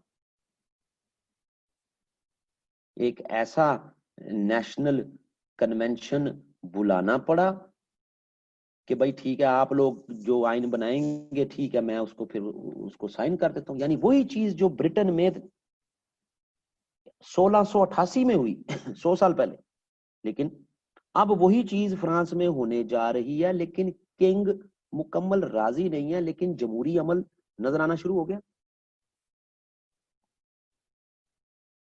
असेंबली बनी, बकायदा असेंबली बनी, असेंबली ने आइन दिया। किंग ने पहले उस आइन को पसंद नहीं किया, रिजेक्ट कर दिया, फिर दोबारा आइन आया, लोगों के नुमाइंदों ने बनाया, कलर्जी पे सख्तियां लगाई आइन में, ये हमें लैंड इतनी लेके बैठे हुए हैं, वापस लो इनसे। नोबल्स पे थोड़ी बहुत सख्तियां लगाई। तो अच्छी बात है, देखे ना, एक असेंबली एम्पावर हो रही है, यानी लोगों के नुमाइंदे एम्पावर हो रहे हैं। ओके, वेरी गुड, आइन भी बन गया। अब वो आइन चला नहीं चला, ये बाद की बात है। पहले अब आइन बनवाते हैं चल के अमेरिकन का भी, इसी फेज में। अब इसी फेज के अमेरिकन 13 कॉलोनीज हैं, 13 कॉलोनीज मुख्तलिफ हैं, 13 कॉलोनीज। हर कॉलोनी का गवर्नर अलग है। ये एक यूनिफाइड मुल्क नहीं है, जिस तरह इंडिया यूनिफाइड मुल्क था, इन्होंने आगे कब्जा कर लिया। ये कॉलोनीज बनी है अलग अलग अलग अलग। लेकिन इन कॉलोनीज में, और ये बड़ा प्राउड भी फील करते थे कि हम ग्रेट ब्रिटेन के साथ जुड़े हुए हैं, लेकिन slowly and gradually in colonies में ये रियलाइजेशन आनी शुरू हो गई कि हमें उस तरह इक्वल ट्रीट नहीं किया जाता जिस तरह ग्रेट ब्रिटेन में रहने वाले शहरी को ट्रीट किया जाता है। ठीक है, हमारी कॉलोनीज में असेंबलियां हैं, हर कॉलोनी की अपनी असेंबली है, लोग उसमें इलेक्ट होके आते हैं, लेकिन हम अपने फैसले खुद नहीं कर पाते, हमारे फैसले ब्रिटिश पार्लियामेंट करती है, और ब्रिटिश पार्लियामेंट में अमेरिकन नुमाइंदगी है ही नहीं। सो हम टैक्स नहीं देंगे जब तक ब्रिटिश पार्लियामेंट में हमारी नुमाइंदगी नहीं होगी। No taxation without representation. ये रिप्रेजेंटेशन क्या, आपने जाके कोई हार संगार पहन के प्रेजेंटेशन, रिप्रेजेंटेशन तो नहीं है ना। यानी हमारे रिप्रेजेंटेटिव, हमारे नुमाइंदे, अब हमारे नुमाइंदे टॉस करके तो नहीं बनाने, डेमोक्रेसी के जरिए आने। अब वो जैसी भी थी उस वक्त, कितने लोगों को वोट का हक था, कितनों को नहीं था, वो अलग बात है, लेकिन डेमोक्रेसी की बात हो रही।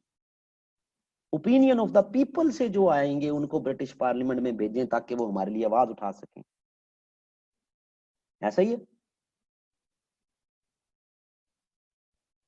लेकिन जो बीच में कुछ जल्दबाज थे अमेरिकन में, उन्होंने हथियार उठा लिए। उनके हथियार उठा के देखा देखी फिर बाकियों को भी हथियार उठाने पड़े, because they were left with no choice. लेकिन ये जो जज्बा अमेरिकन कॉलोनीज में इंजेक्ट किया कि जब हमारी रिप्रेजेंटेशन ही कोई नहीं, तो हमें क्या जरूरत है कि हम किंग के साथ जुड़ के रहें। हम 13 कॉलोनीज को रिपब्लिक बन जाना चाहिए, जमहूर, जहां हम अपने रूलर्स खुद डिटरमिन कर सके। Thomas pen, common sense, online available है आपको, छोटा सा पीस ऑफ राइटिंग है। थॉमस पेन, थॉमस पेन का आइडिया, बड़ा मजेदार आइडिया है, कॉमन सेंस। लो जनाब, बड़ी मजेदार जो है वो ये कॉन्टेक्चुअलाइजेशन हमारी बनती जा रही है।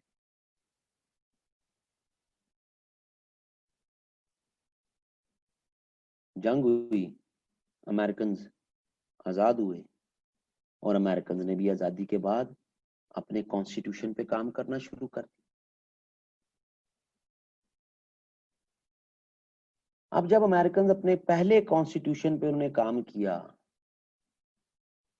रिपब्लिक भी बन गई, तो अमेरिकन को ये रियलाइज हुआ कि गवर्नमेंट बाय द पीपल ये तो अब हम बना लेंगे, लेकिन ये जो बाय द पीपल गवर्नमेंट है, ये क्या नेचुरल राइट्स प्रोटेक्ट प्रिजर्व करवा सकेगी? लोगों के नेचुरल राइट्स, कहानी तो अब नेचुरल राइट्स में आ गई है ना, अब तो डिवाइन लॉज तो परे निकल गए, खत्म होगी बात वो तो यूरोप की पॉलिटिक्स में, और जाहिर है अमेरिकन में भी उसका इन्फ्लुएंस है। अब ये डिवाइन राइट्स क्या कॉन्स्टिट्यूशन गारंटी कर सकता है?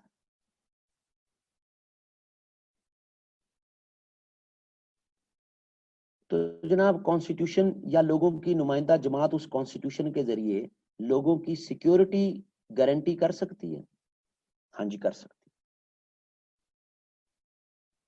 होगी सिक्योरिटी गारंटी, काम है ना हुकूमत का, हसन असगर, लोगों की सिक्योरिटी काम है, गारंटी होगी।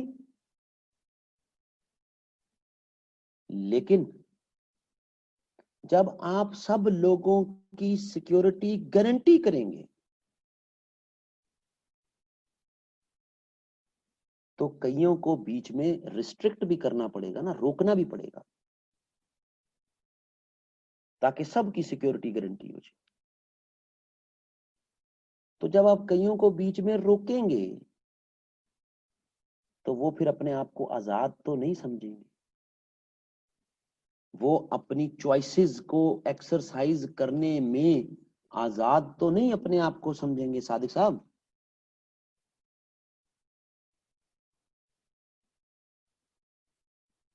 कहां गई फिर natural rights, liberty, life, liberty, private property?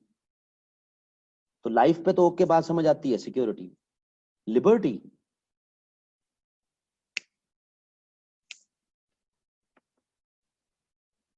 भाई मेरी लिबर्टी, मैं जो मर्जी करूं, लेकिन मेरी लिबर्टी से किसी ना किसी की सिक्योरिटी प्रॉब्लम में जा सकती है ना। तो जनाब ये जो अवाम की हुकूमत बनती है, वो जो कॉन्स्टिट्यूशन बनाती है, वो कहीं नेचुरल राइट से डिविएट नहीं कर जाती?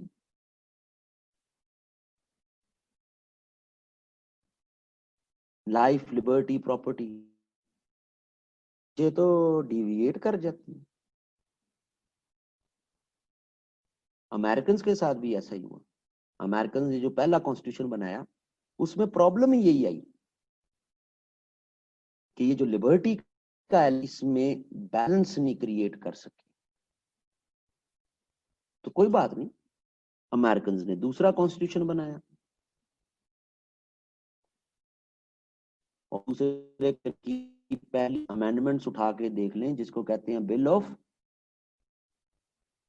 क्या कहते हैं, बिल ऑफ,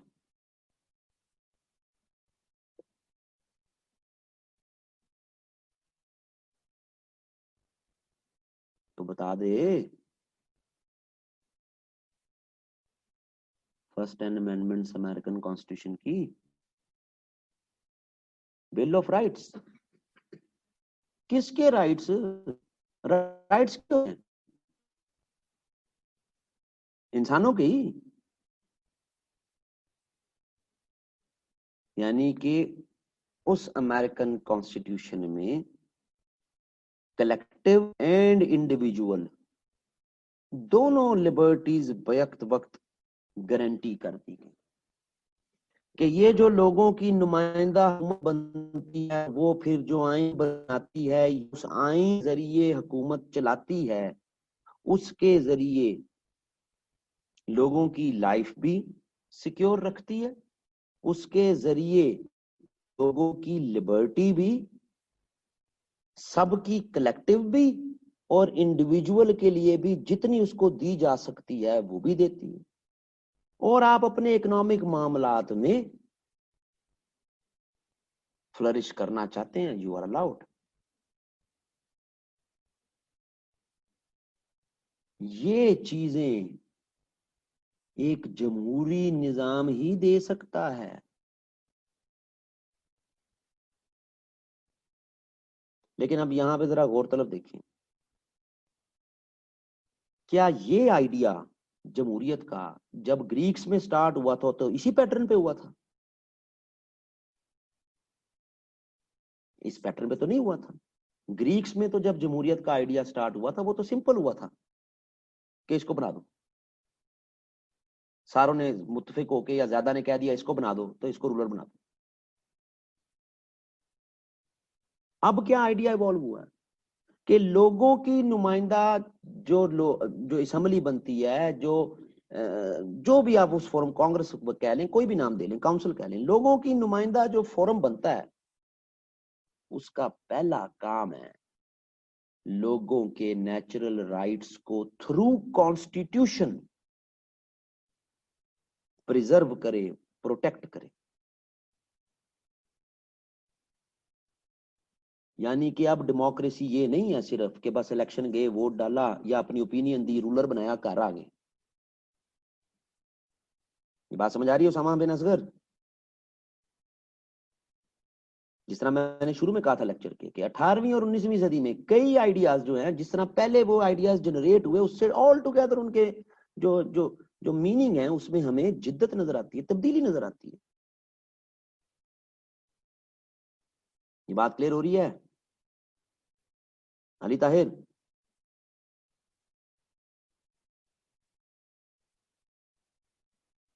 ये ऐसा ही है कि आपके आबाओ अजदाद ने बहुत पहले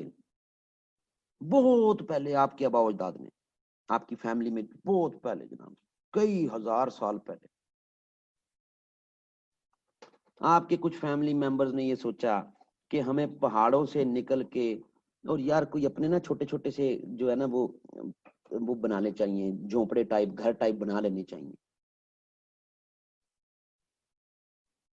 पहाड़ों की लाइफ टफ है, तो आबादियों में आ जाएं, मैदानों में आ जाएं, जहां हम थोड़ी बहुत जो है वो खेती बाड़ी भी कर लें और हमारे छोटे छोटे घर हो जाएं। बन के घर, वो घर बने शेल्टर के लिए, ऐसा ही है बिलाल अहमद? जो पहले आपने घर बनाए होंगे वो डेफिनेटली आपने शेल्टर के लिए बनाए ना। क्या आज आप जो घर बनाते हैं वो सिर्फ शेल्टर के लिए है? आज का घर कंफर्ट के लिए भी है, आज का घर पीस ऑफ माइंड के लिए भी है, आज का घर क्वालिटी ऑफ लाइफ को मेंटेन करने के लिए भी है। हाइजेनिक होना चाहिए एनवायरनमेंट। मासूम खान बात समझ आ रही है? सो शेल्टर का आइडिया मौजूद है, लेकिन अब शेल्टर मकसद नहीं है सिर्फ। इसी तरह डेमोक्रेसी का आइडिया मौजूद है 18वीं सदी में, लेकिन वो वैसी डेमोक्रेसी नहीं है जैसी ग्रीक्स ने कही, और आज तो बिल्कुल ही नहीं है।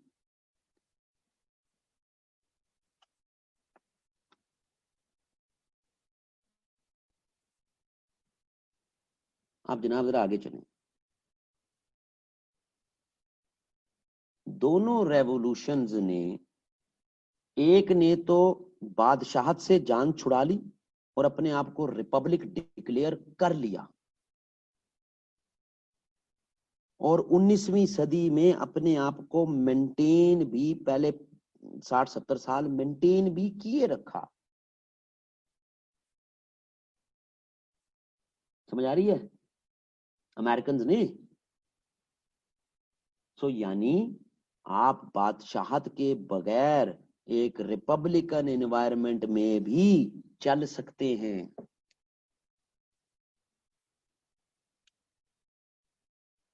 और दूसरी तरफ फ्रांस में ये हुआ कि फ्रांस में ये जब आइन आ गया, जब असेंबली बन गई, लेकिन किंग राजी नहीं था। किंग ने कुछ एक्सटर्नल एलिमेंट्स की सपोर्ट लेने की कोशिश की, पकड़ा गया। जो लोगों के नुमाइंदा ऊपर आए थे इनकलाबी, उन्होंने पकड़ के उसका ट्रायल किया और उसको गला काट दिया, उसका मार दिया।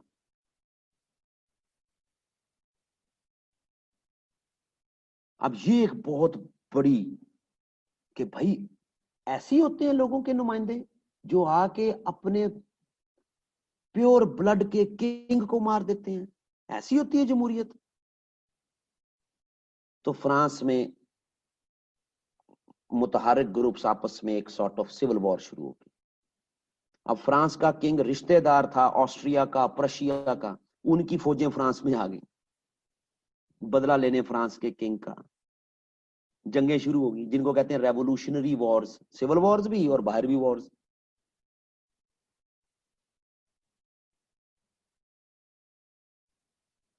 इन वॉर्स में से फिर फ्रांस विक्टोरियस हो के निकले, अपने आप को, अपनी जड़ें मजबूत करे दोबारा। तो मुख्तलिफ तजर्बात के बाद इस course of France French revolution में एक डिक्टेटर सामने आया। 5 से 6 सालों में ये वाजिया हो गया कि जनाब ये लोगों के नुमाइंदा जो आए इन्होंने बेड़ा गर्क कर दिया।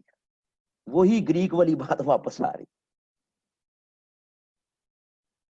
अब किंग तो है को नहीं, उसकी तो आपने नस्ल ही खत्म कर दी। किंग की तरफ वापस नहीं जाना। तो एक जर्नैल को कहा गया कि भाई तू ही आ, तू ही संभाल। तो नेपोलियन आ गया, डिक्टेटरशिप आ गई। कुछ अरसे उसने डिक्टेटरशिप की और कुछ अरसे बाद उसने अपने आप सर पे क्राउन रख के अपने आप को ही किंग डिक्लेयर कर दिया। हाउएवर कॉन्स्टिट्यूशन, आइन का फ्रेमवर्क वो मौजूद रहा, लेकिन नॉट डिटरमिन्ड बाय पीपल। ये बड़ा मशहूर इलेक्शन है नेपोलियन का। नेपोलियन जब आया और उसका फिर जब इलेक्शन हुआ ना, इलेक्शन हुआ बकायदा।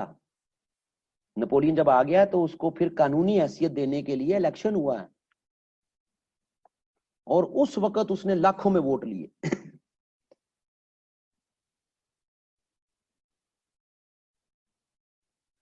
अब ये फ्रांस के रेवोल्यूशन के बाद जो कुछ हुआ, फिर नेपोलियन आया और किस तरह फिर नेपोलियन ने आके फ्रांसीसी नेशनलिज्म को स्ट्रॉन्ग करके इर्द गिर्द के ममालिक पे कब्जे करने शुरू किए। इससे यूरोप के अंदर, यूरोप की चार दीवारी में डेमोक्रेटिक प्रोसेस और ये जो जमहूरी अमल है इसके बारे में गमो गुस्सा आना शुरू हो गया। इसीलिए यूरोप में जब नेपोलियन को डिफीट हुई तो उसके बाद सख्ती से कोशिश की गई कि अब यूरोप में कोई बड़ी जमहूरी तब्दीली ना आए। सिर्फ इंग्लैंड था जो जमहूरी तब्दीलियों को सपोर्ट करता था, बाकी तमाम मुल्क, ऑस्ट्रो हंगेरियन एम्पायर, प्रशिया, बाद में आने वाले नेपोलियन के बाद फ्रांस के रूलर्स, रशिया, ये सब चाहते थे कि यूरोप में कोई बड़ी जमहूरी तब्दीली ना आए। मेटरनिख सिस्टम कहते हैं इसको। वजीर था मेटरनिख उसका, ऑस्ट्रिया का।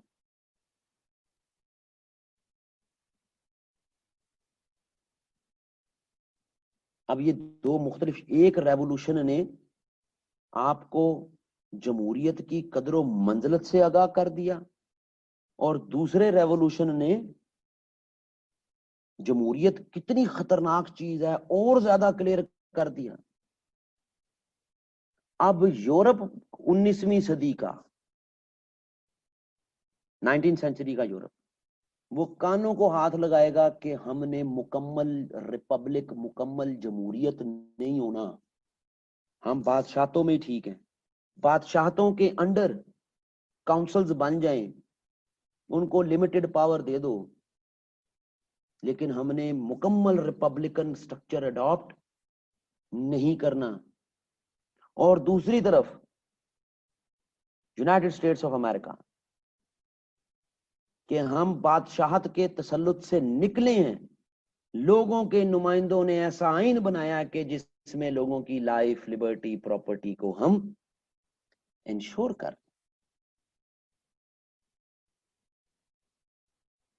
तो सवाल ये पैदा होता है फिर 19वीं सदी में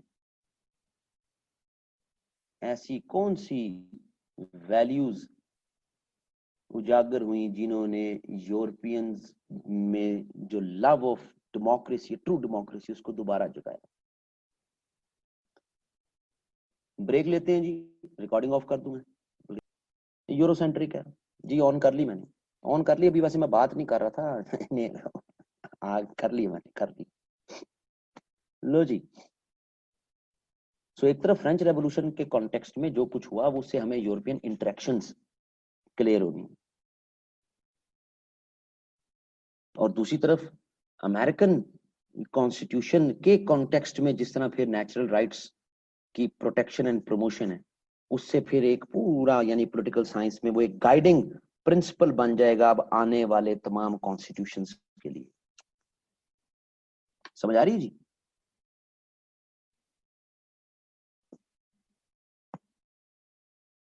बात चल रही थी डेमोक्रेसी पे, उसको भी हमने कंप्लीट करना है, और साथ हमने इंटरेक्शंस। जब हम कॉन्स्टिट्यूशन को गाइडिंग प्रिंसिपल अब लेना शुरू हो गए हैं, तो वो भी तो एक थॉट के प्रोसेस से निकल के एक कंक्लूजन बना ना हमारा। तो अब आगे जो कॉन्स्टिट्यूशंस की कहानी चलनी है, जो मुख्तलिफ कॉन्स्टिट्यूशंस की, वो भी उसी थॉट प्रोसेस के हिस्से का, उसका पार्ट है, उसका पार्ट एंड पार्सल है। 19th सेंचुरी में इंटरेक्शंस को भी, इस डेमोक्रेसी को भी, और फिर थॉट के प्रोसेस को भी, अब ये तीन हमारे कंपोनेंट हो, हमने इन तीनों को अब अंडरस्टैंड करने की कोशिश करनी है। मेन मेन आइडिया पहले जरा डेमोक्रेसी वाला ही कॉन्टेक्स्ट पूरा कर लें। 19th सेंचुरी में ऐसा नहीं है कि यूरोप में डेमोक्रेसी नहीं है, लेकिन रिपब्लिकन एनवायरनमेंट नहीं है लार्जली। अमेरिका में रिपब्लिकन एनवायरनमेंट है। 19th सेंचुरी का यूरोप जिस डेमोक्रेसी के मॉडल पर ऑपरेटिव है उसको कहते हैं conservative democracy. Conservative democracy, conservative democracy वही पुराना आइडिया कि जनाब सर्टन रूलिंग और लर्नेड लोग ही डेमोक्रेटिक प्रोसेस से आगे आने चाहिए। ये आइडिया 19th सेंचुरी के शुरू में up to some extent America में भी मौजूद है। थॉमस जेफरसन, लर्नेड पीपल ही सामने आने चाहिए। नीचे लोगों का भी हकूक हैं, लेकिन रूलिंग करना एक खास लर्नेड क्लास का ही ताल्लुक। ये जो कंजर्वेटिव मॉडल की डेमोक्रेसी है जो दोनों तरफ मौजूद है, यूनाइटेड स्टेट्स ऑफ अमेरिका में इसको जरा जल्दी इससे वो डिविएट हो गए, यूरोप को थोड़ा सा टाइम लगा। यूनाइटेड स्टेट्स ऑफ अमेरिका में 1830s में, 19वीं सदी में एक प्रेसिडेंट आया, एंड्रयू जैक्सन। एंड्रयू जैक्सन इस आइडिया को कि जनाब सिर्फ लर्नेड नहीं, एवरीवन कैन पार्टिसिपेट, कोई भी ऊपर आ सकता है, क्योंकि वो खुद एंड्रयू जैक्सन से पिछले प्रेसिडेंट अगर अमेरिका के सर्च कर लेना, गूगल कर लें, तो वो सारे बड़ी फैमिली से हैं, बड़े घरानों से हैं। एंड्रयू जैक्सन जो है वो एक आम से घराने से है। तो जो फिर जैक्सोनियन डेमोक्रेसी उसने प्रैक्टिस करवानी शुरू की कि भाई आम आदमी भी ऊपर आ सकता है, आम आदमी स्पेस भी बनाई जा सकती है। अब आम आदमी का ऊपर आना, पीपल की चॉइस पे ऊपर आना, ये अब खतरनाक नहीं हो सकता, क्योंकि अब उस आम आदमी की मर्जी और मंशा नहीं चलनी जो रूल में आ जाएगा ऊपर। नूरुद्दीन, पहले आपको यही खतरा रहा ना ग्रीक टाइम में कि जो भी आ जाएगा वो पता नहीं कैसा होगा, क्या करेगा हमारे साथ। अब जो भी ऊपर आ जाएगा वो अमेरिकन कॉन्स्टिट्यूशन और उसके राइट्स और उसके नेचुरल राइट्स का जो कॉन्टेक्चुअलाइजेशन है वो इतनी मजबूत हो चुकी है कि अब वो उसके मुताबिक ही चलना है। उसने अपनी मर्जी का नया आइन तो नहीं ले आएगा ना, अपनी मर्जी की चीजें तो नहीं ले आएगा। अब तो सिस्टम ही इस तरह का डेवलप हो गया कि उसमें आम आदमी जो ऊपर आना है वो भी लर्नेड ही होना है। समझ आ रही है? सो बुनियादें इतनी स्ट्रांग हो गई हैं कि अब मैक्सिमम पॉलिटिकल पार्टिसिपेशन होनी चाहिए, पॉलिटिकल पार्टीज बननी चाहिए। तो हम देखते हैं कि 19वीं सदी में अमेरिका में पॉलिटिकल पार्टीज शुरू में नहीं थी, आहिस्ता आहिस्ता पॉलिटिकल पार्टीज बननी शुरू हो गई। वोटिंग राइट्स एक्सपेंड करने चाहिए, वोट देने की Aahista Aahista Aahista Aahista Aahista voting rights expand होते गए। और 20वीं सदी के शुरू में तो अडल्ट फ्रेंचाइज आ गई ना, सब वोट देने के हैं। जुबैर जब्बार साहब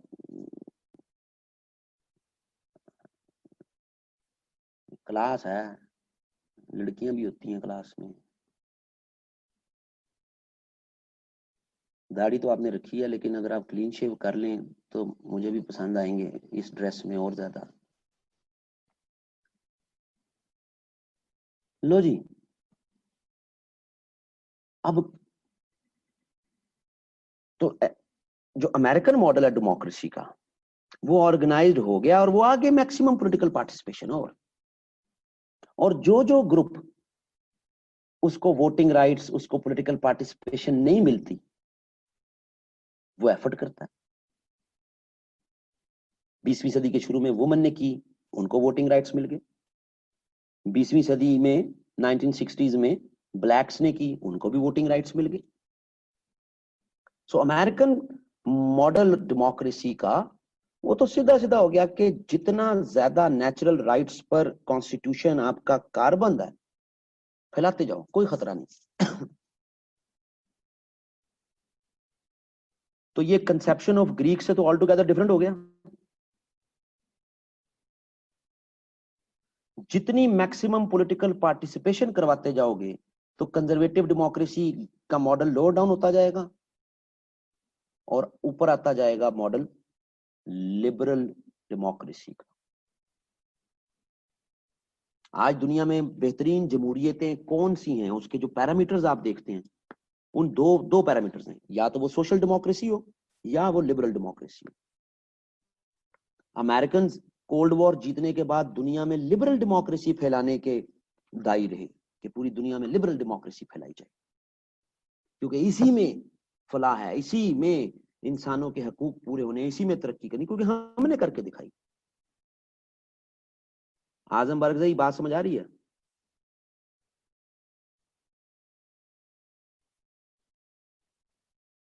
लेकिन जिस दौर में ये कंजर्वेटिव डेमोक्रेसी से American slowly and gradually liberal democracy की तरफ आहिस्ता आहिस्ता, एकदम नहीं, आहिस्ता आहिस्ता आहिस्ता मूव करने, तो यूरोप में तो ये हाल नहीं है।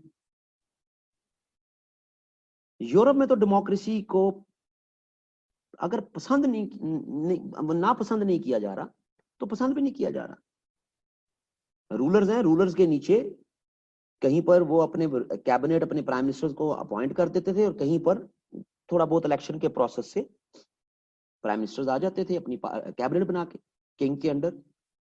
और जिस तरह फ्रेंच रेवोल्यूशन ने के बाद लोगों ने अपने किंग के साथ किया, उसके बाद तो लव फॉर रिपब्लिकनिज्म यूरोप में खत्म होता जा रहा था। सही है? यूरोप में मेटरनिक सिस्टम पहले, अब हम यूरोप के इस एस्पेक्ट को डेमोक्रेसी के कॉन्टेक्स्ट में देखेंगे, फिर वापस आएंगे और इसको इंटरेक्शंस के कॉन्टेक्स्ट में देखेंगे। क्योंकि डेमोक्रेसी एक टॉपिक ऐसा है कि जो आपको फिर जो थॉट का प्रोसेस है ना सारा, क्योंकि कॉन्स्टिट्यूशन आ गए ना, सिर्फ हेगल मार्क्स अलग है इससे, उन पे भी अभी हम हल्की सी बात करेंगे। बाकी सारा तो फिर वो थॉट का प्रोसेस ट्रांसेंड हो गया इनटू एक सॉर्ट ऑफ एक एक एक बुक, एक मटेरियल फॉर्म में कि अब इसको फॉलो करना है। फिर हर किसी ने जो जो आजाद हुआ, जो जो जैसा जैसे हुकूमतें बनाई, अपने अपने कॉन्स्टिट्यूशन लाता रहा, उन सब की स्टडी कंपैरेटिव पॉलिटिक्स आपके सिलेबस का हिस्सा है, कॉन्स्टिट्यूशन आपके सिलेबस का हिस्सा है, वो भी इसी थॉट के प्रोसेस में है। नाउ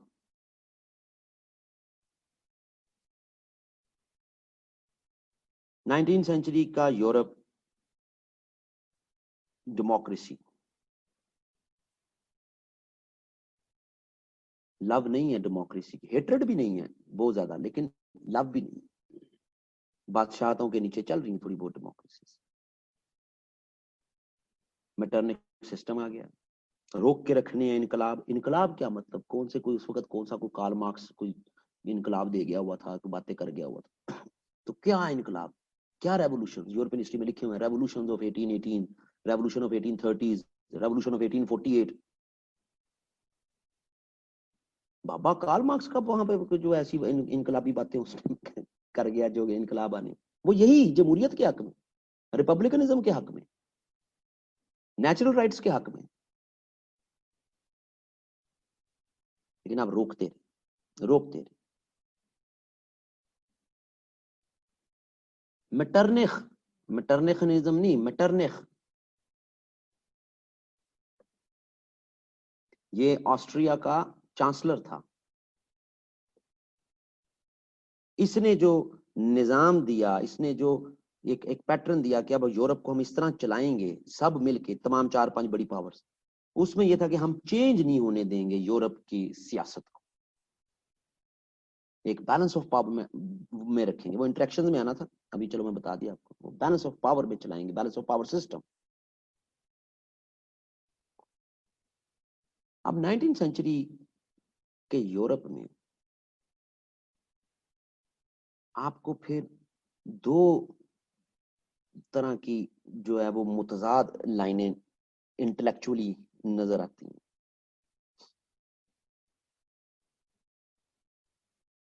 एक लाइन वो है जो आपको कहती है कि सब मिल के जमहूरी हुकूमतें बना के आपस में जुड़ जाएं, तभी लड़ाइयां खत्म होंगी, तभी कॉन्फ्लिक्ट्स खत्म होंगे, तभी हार्मनी होगी। हार्मनी ऑफ इंटरेस्ट वो होगी उसी वक्त जब डेमोक्रेसीज प्रिवेल करेंगी। जर्मी बेंथम, जर्मी बेंथम, इसी दौर में एक और बाबा जी उठते हैं और वो कहते हैं कि यार एक ऐसा पीसफुल इन्वायरमेंट क्रिएट हो जो कि नेचुरल है, जो हो सकता है। ये जंगो जदल ने और आपस के कंपटीशंस ने हमें उस नेचुरल पीस के इन्वायरमेंट से दूर कर दिया है। सब जमहूरियतें हो जाएं, क्योंकि डेमोक्रेसीज आपस में लड़ती नहीं है। एक ऐसी फेडरेशन बना लें, आपस में हम जुड़ जाएं कि जिसमें फिर पीस रह सकता है। Immanuel Kant. अब आईआर वालों, जो आईआर की पहली थ्योरी आएगी वो बेंथम और कांट के बगैर समझ नहीं आती।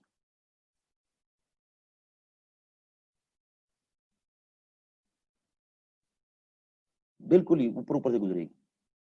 इसका एक टेंटेटिव सा आइडिया, वो फर्दर आगे भी एक्सप्लेन होगा बात। सो एक तो स्ट्रीम ये है जो कि लिबर्टी, यूटिलिटेरियनिज्म, डेमोक्रेसी, इस लाइन को 19वीं सेंचुरी में फॉलो करती नजर आती है।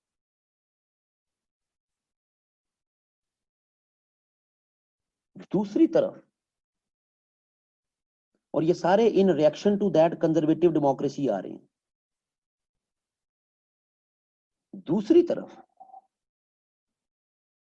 दो बड़े मजबूत बाबे 19th सेंचुरी में इमर्ज होते हैं, हेगल एंड मार्क्स।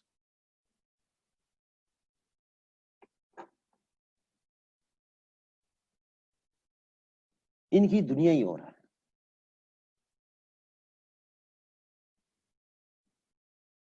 जमहूरियत है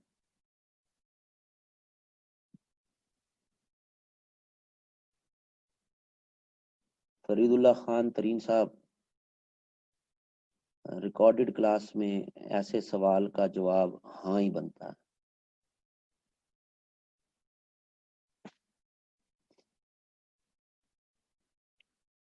जमहूरियत है नहीं है, ये हमारा सरोकार नहीं है। यहां डिबेट ही कोई और चलने लगी। ये हमारी जमहूरियत की का जो कॉन्टेक्स्ट है उससे बाहर की बात है, लेकिन थोड़ा सा उसको कोरिलेट करके बात को आगे लेके चलते हैं। भाई बात ये है कि ये जो फ्रीडम है, फ्रीडम, आप फ्री कैसे होते हैं? यू आर फ्री कि आप पे कोई एक्सटर्नल किसी किस्म का किसी का कोई मिलिट्री ऑक्यूपेशन ना हो, कोई एक्सटर्नल आप पे प्रेशर ना हो, आप आजाद हो। ये फ्रीडम नहीं है। फ्रीडम तो ये है कि जो आप चाह रहे हैं, जो आपकी ख्वाहिश है, उसको आप इजहार भी कर सकें, उसको आप एक्सप्रेस भी कर सकें, और उस एक ग्रेटर कॉज की तरफ आप बढ़ भी सकें और आपको रोकने वाले रोक ना सके। एक पर्पस है लाइफ का। हेगल के यहां हमें ये पर्पस उसकी फिलॉसफी ऑफ राइट्स में मिलता है। ये आपको पॉलिटिकल साइंस का टीचर भी डिटेल में भी करवाएगा इसको। अब ये जो पर्पस है आपका, ये डिपेंडेंट नहीं हुआ ना, फिर उसने कोई शर्त तो नहीं लगाई कि ये डिपेंडेंट हो गया है कि only through a democratic process ही ये जो पर्पस है वो आपका पूरा होगा। और दूसरी तरफ कार्ल मार्क्स, वो तकरीबन जितने हम लोग अब नीम पढ़े लिखे हो चुके हुए हैं सोशल मीडिया की वजह से, हम तकरीबन सबको ही कार्ल मार्क्स के बारे में कुछ ना कुछ पता है। इनकलाब जिंदाबाद तो पता ही पता है। तो वो भी हम एक कॉज की तरफ जा रहे हैं ना, उस कॉज की तरफ के एक वक्त आएगा जब हम इन कंजर्वेटिव डेमोक्रेसी में से जो रूलिंग एलीट बनी हुई है, हमारे पे लागू हुई है, हम इससे जान छुड़ाएंगे और हम जनाब एक एब्सोल्यूट कम्यून बनाएंगे जहां पे लोगों के लिए फलाह ही फलाह होगी। तो वो जो लोगों के लिए फलाह ही फलाह होगी, उसके लिए भी आउटराइटली जमहूरियत का जिक्र नहीं है। समझ आ रही बात की? इसीलिए हर अनडेमोक्रेटिक एंड हेजिमोनिक माइंड, उसकी टिल्ट हमें देखने को मिलती है टुवर्ड्स हेगल एंड मार्क्स। अगर कोई बड़ी से बड़ा लिबरल डेमोक्रेसी का एडवोकेट भी है, लेकिन उसका माइंड साथ हेजिमोनिक भी है कि मैंने अपनी अपने आइडिया की या अपने मुल्क की हेजिमनी बाकियों पे एस्टेब्लिश करनी, वो भी अपने डिराइव कर रहा होगा थोड़े थोड़े आइडियाज हेगल से। और जितने इनकलाब आए हैं 20वीं सदी में, कम्युनिस्ट रेवोल्यूशंस, उनमें मुझे कोई एक भी बता दें कि जो डेमोक्रेटिक स्पिरिट जिसने इंस्टॉल की हो इनकलाब के बाद। रशिया में रेवोल्यूशन आया, डिक्टेटरशिप बन गई। चाइना में रेवोल्यूशन आया, एक long prolong one party system के कॉन्टेक्स्ट में ऑपरेटिव रहे। पहले तो बड़ा प्रोलॉन्ग 25 साल से ज्यादा, तो 25 साल तकरीबन वो तो माओ माओ माओ तंग ही ले गए। और उसके बाद भी जो जमहूरियत है वो जमहूरियत तो नहीं है, वन पार्टी सिस्टम की। ये कहानी समझ आ रही है जी? सो इन दो के यहां तो आउटराइटली जो सपोर्ट है फॉर डेमोक्रेसी वो मिलती नहीं है। हाँ, 20वीं सदी की जमहूरियतों ने हेगल के पॉइंट्स को भी अडॉप्ट किया और 20वीं सदी की जमहूरियतों ने मार्क्स के पॉइंट्स को भी अडॉप्ट किया। जब एक जमहूरियत फ्री एजुकेशन, फ्री हेल्थ के कॉन्टेक्स्ट में कोई पॉलिसीज बनाती है तो वो डेफिनेटली थोड़ा थोड़ा मार्क्सिस्ट आइडिया से इंस्पायर्ड हुई। जब कोई जमहूरियत freedom, freedom of expression, speech, strong nationalism, क्योंकि हेगल के यहाँ एब्सोल्यूट बात यह है कि एक जर्मन स्टेट इतनी आइडियल रैशनल स्टेट बनेगी कि तमाम दुनिया की स्टेट्स उस जर्मन स्टेट को फॉलो करेंगे। सो जहां जहां आपको ये आइडिया डेवलप होता नजर आता है या क्रिएट होता नजर आता है, वहां वहां हेगल है। जिस तरह फ्रांसिस फुकुयामा, अब फ्रांसिस फुकुयामा जमहूरियत का सपोर्टर है, एडवोकेट है, लेकिन वो साथ साथ इस चीज में भी तो बीनीथ द लाइन ये भी तो बात है कि हमारी लिबरल डेमोक्रेसी पूरे ग्लोब में फैल जाएगी और इसी में फलाह है और इसी में तरक्की है। तो वो जर्मनी की जगह, मुल्क की जगह उसने वो एक पैटर्न का, एक मेथड का जो है वो चीज लगा दी। तो हेगल को अगर आप देखें उसकी फ्रांसिस फुकुयामा की तहरीरों में, तो हेगल पे बड़ा उसने एम्फसाइज किया हुआ। हम यहाँ ना मार्क्स को गलत कह रहे हैं ना हेगल को गलत कर रहे हैं, हम डेमोक्रेसी के पर्सपेक्टिव में बात कर रहे हैं, ये ज़हन में रखिए।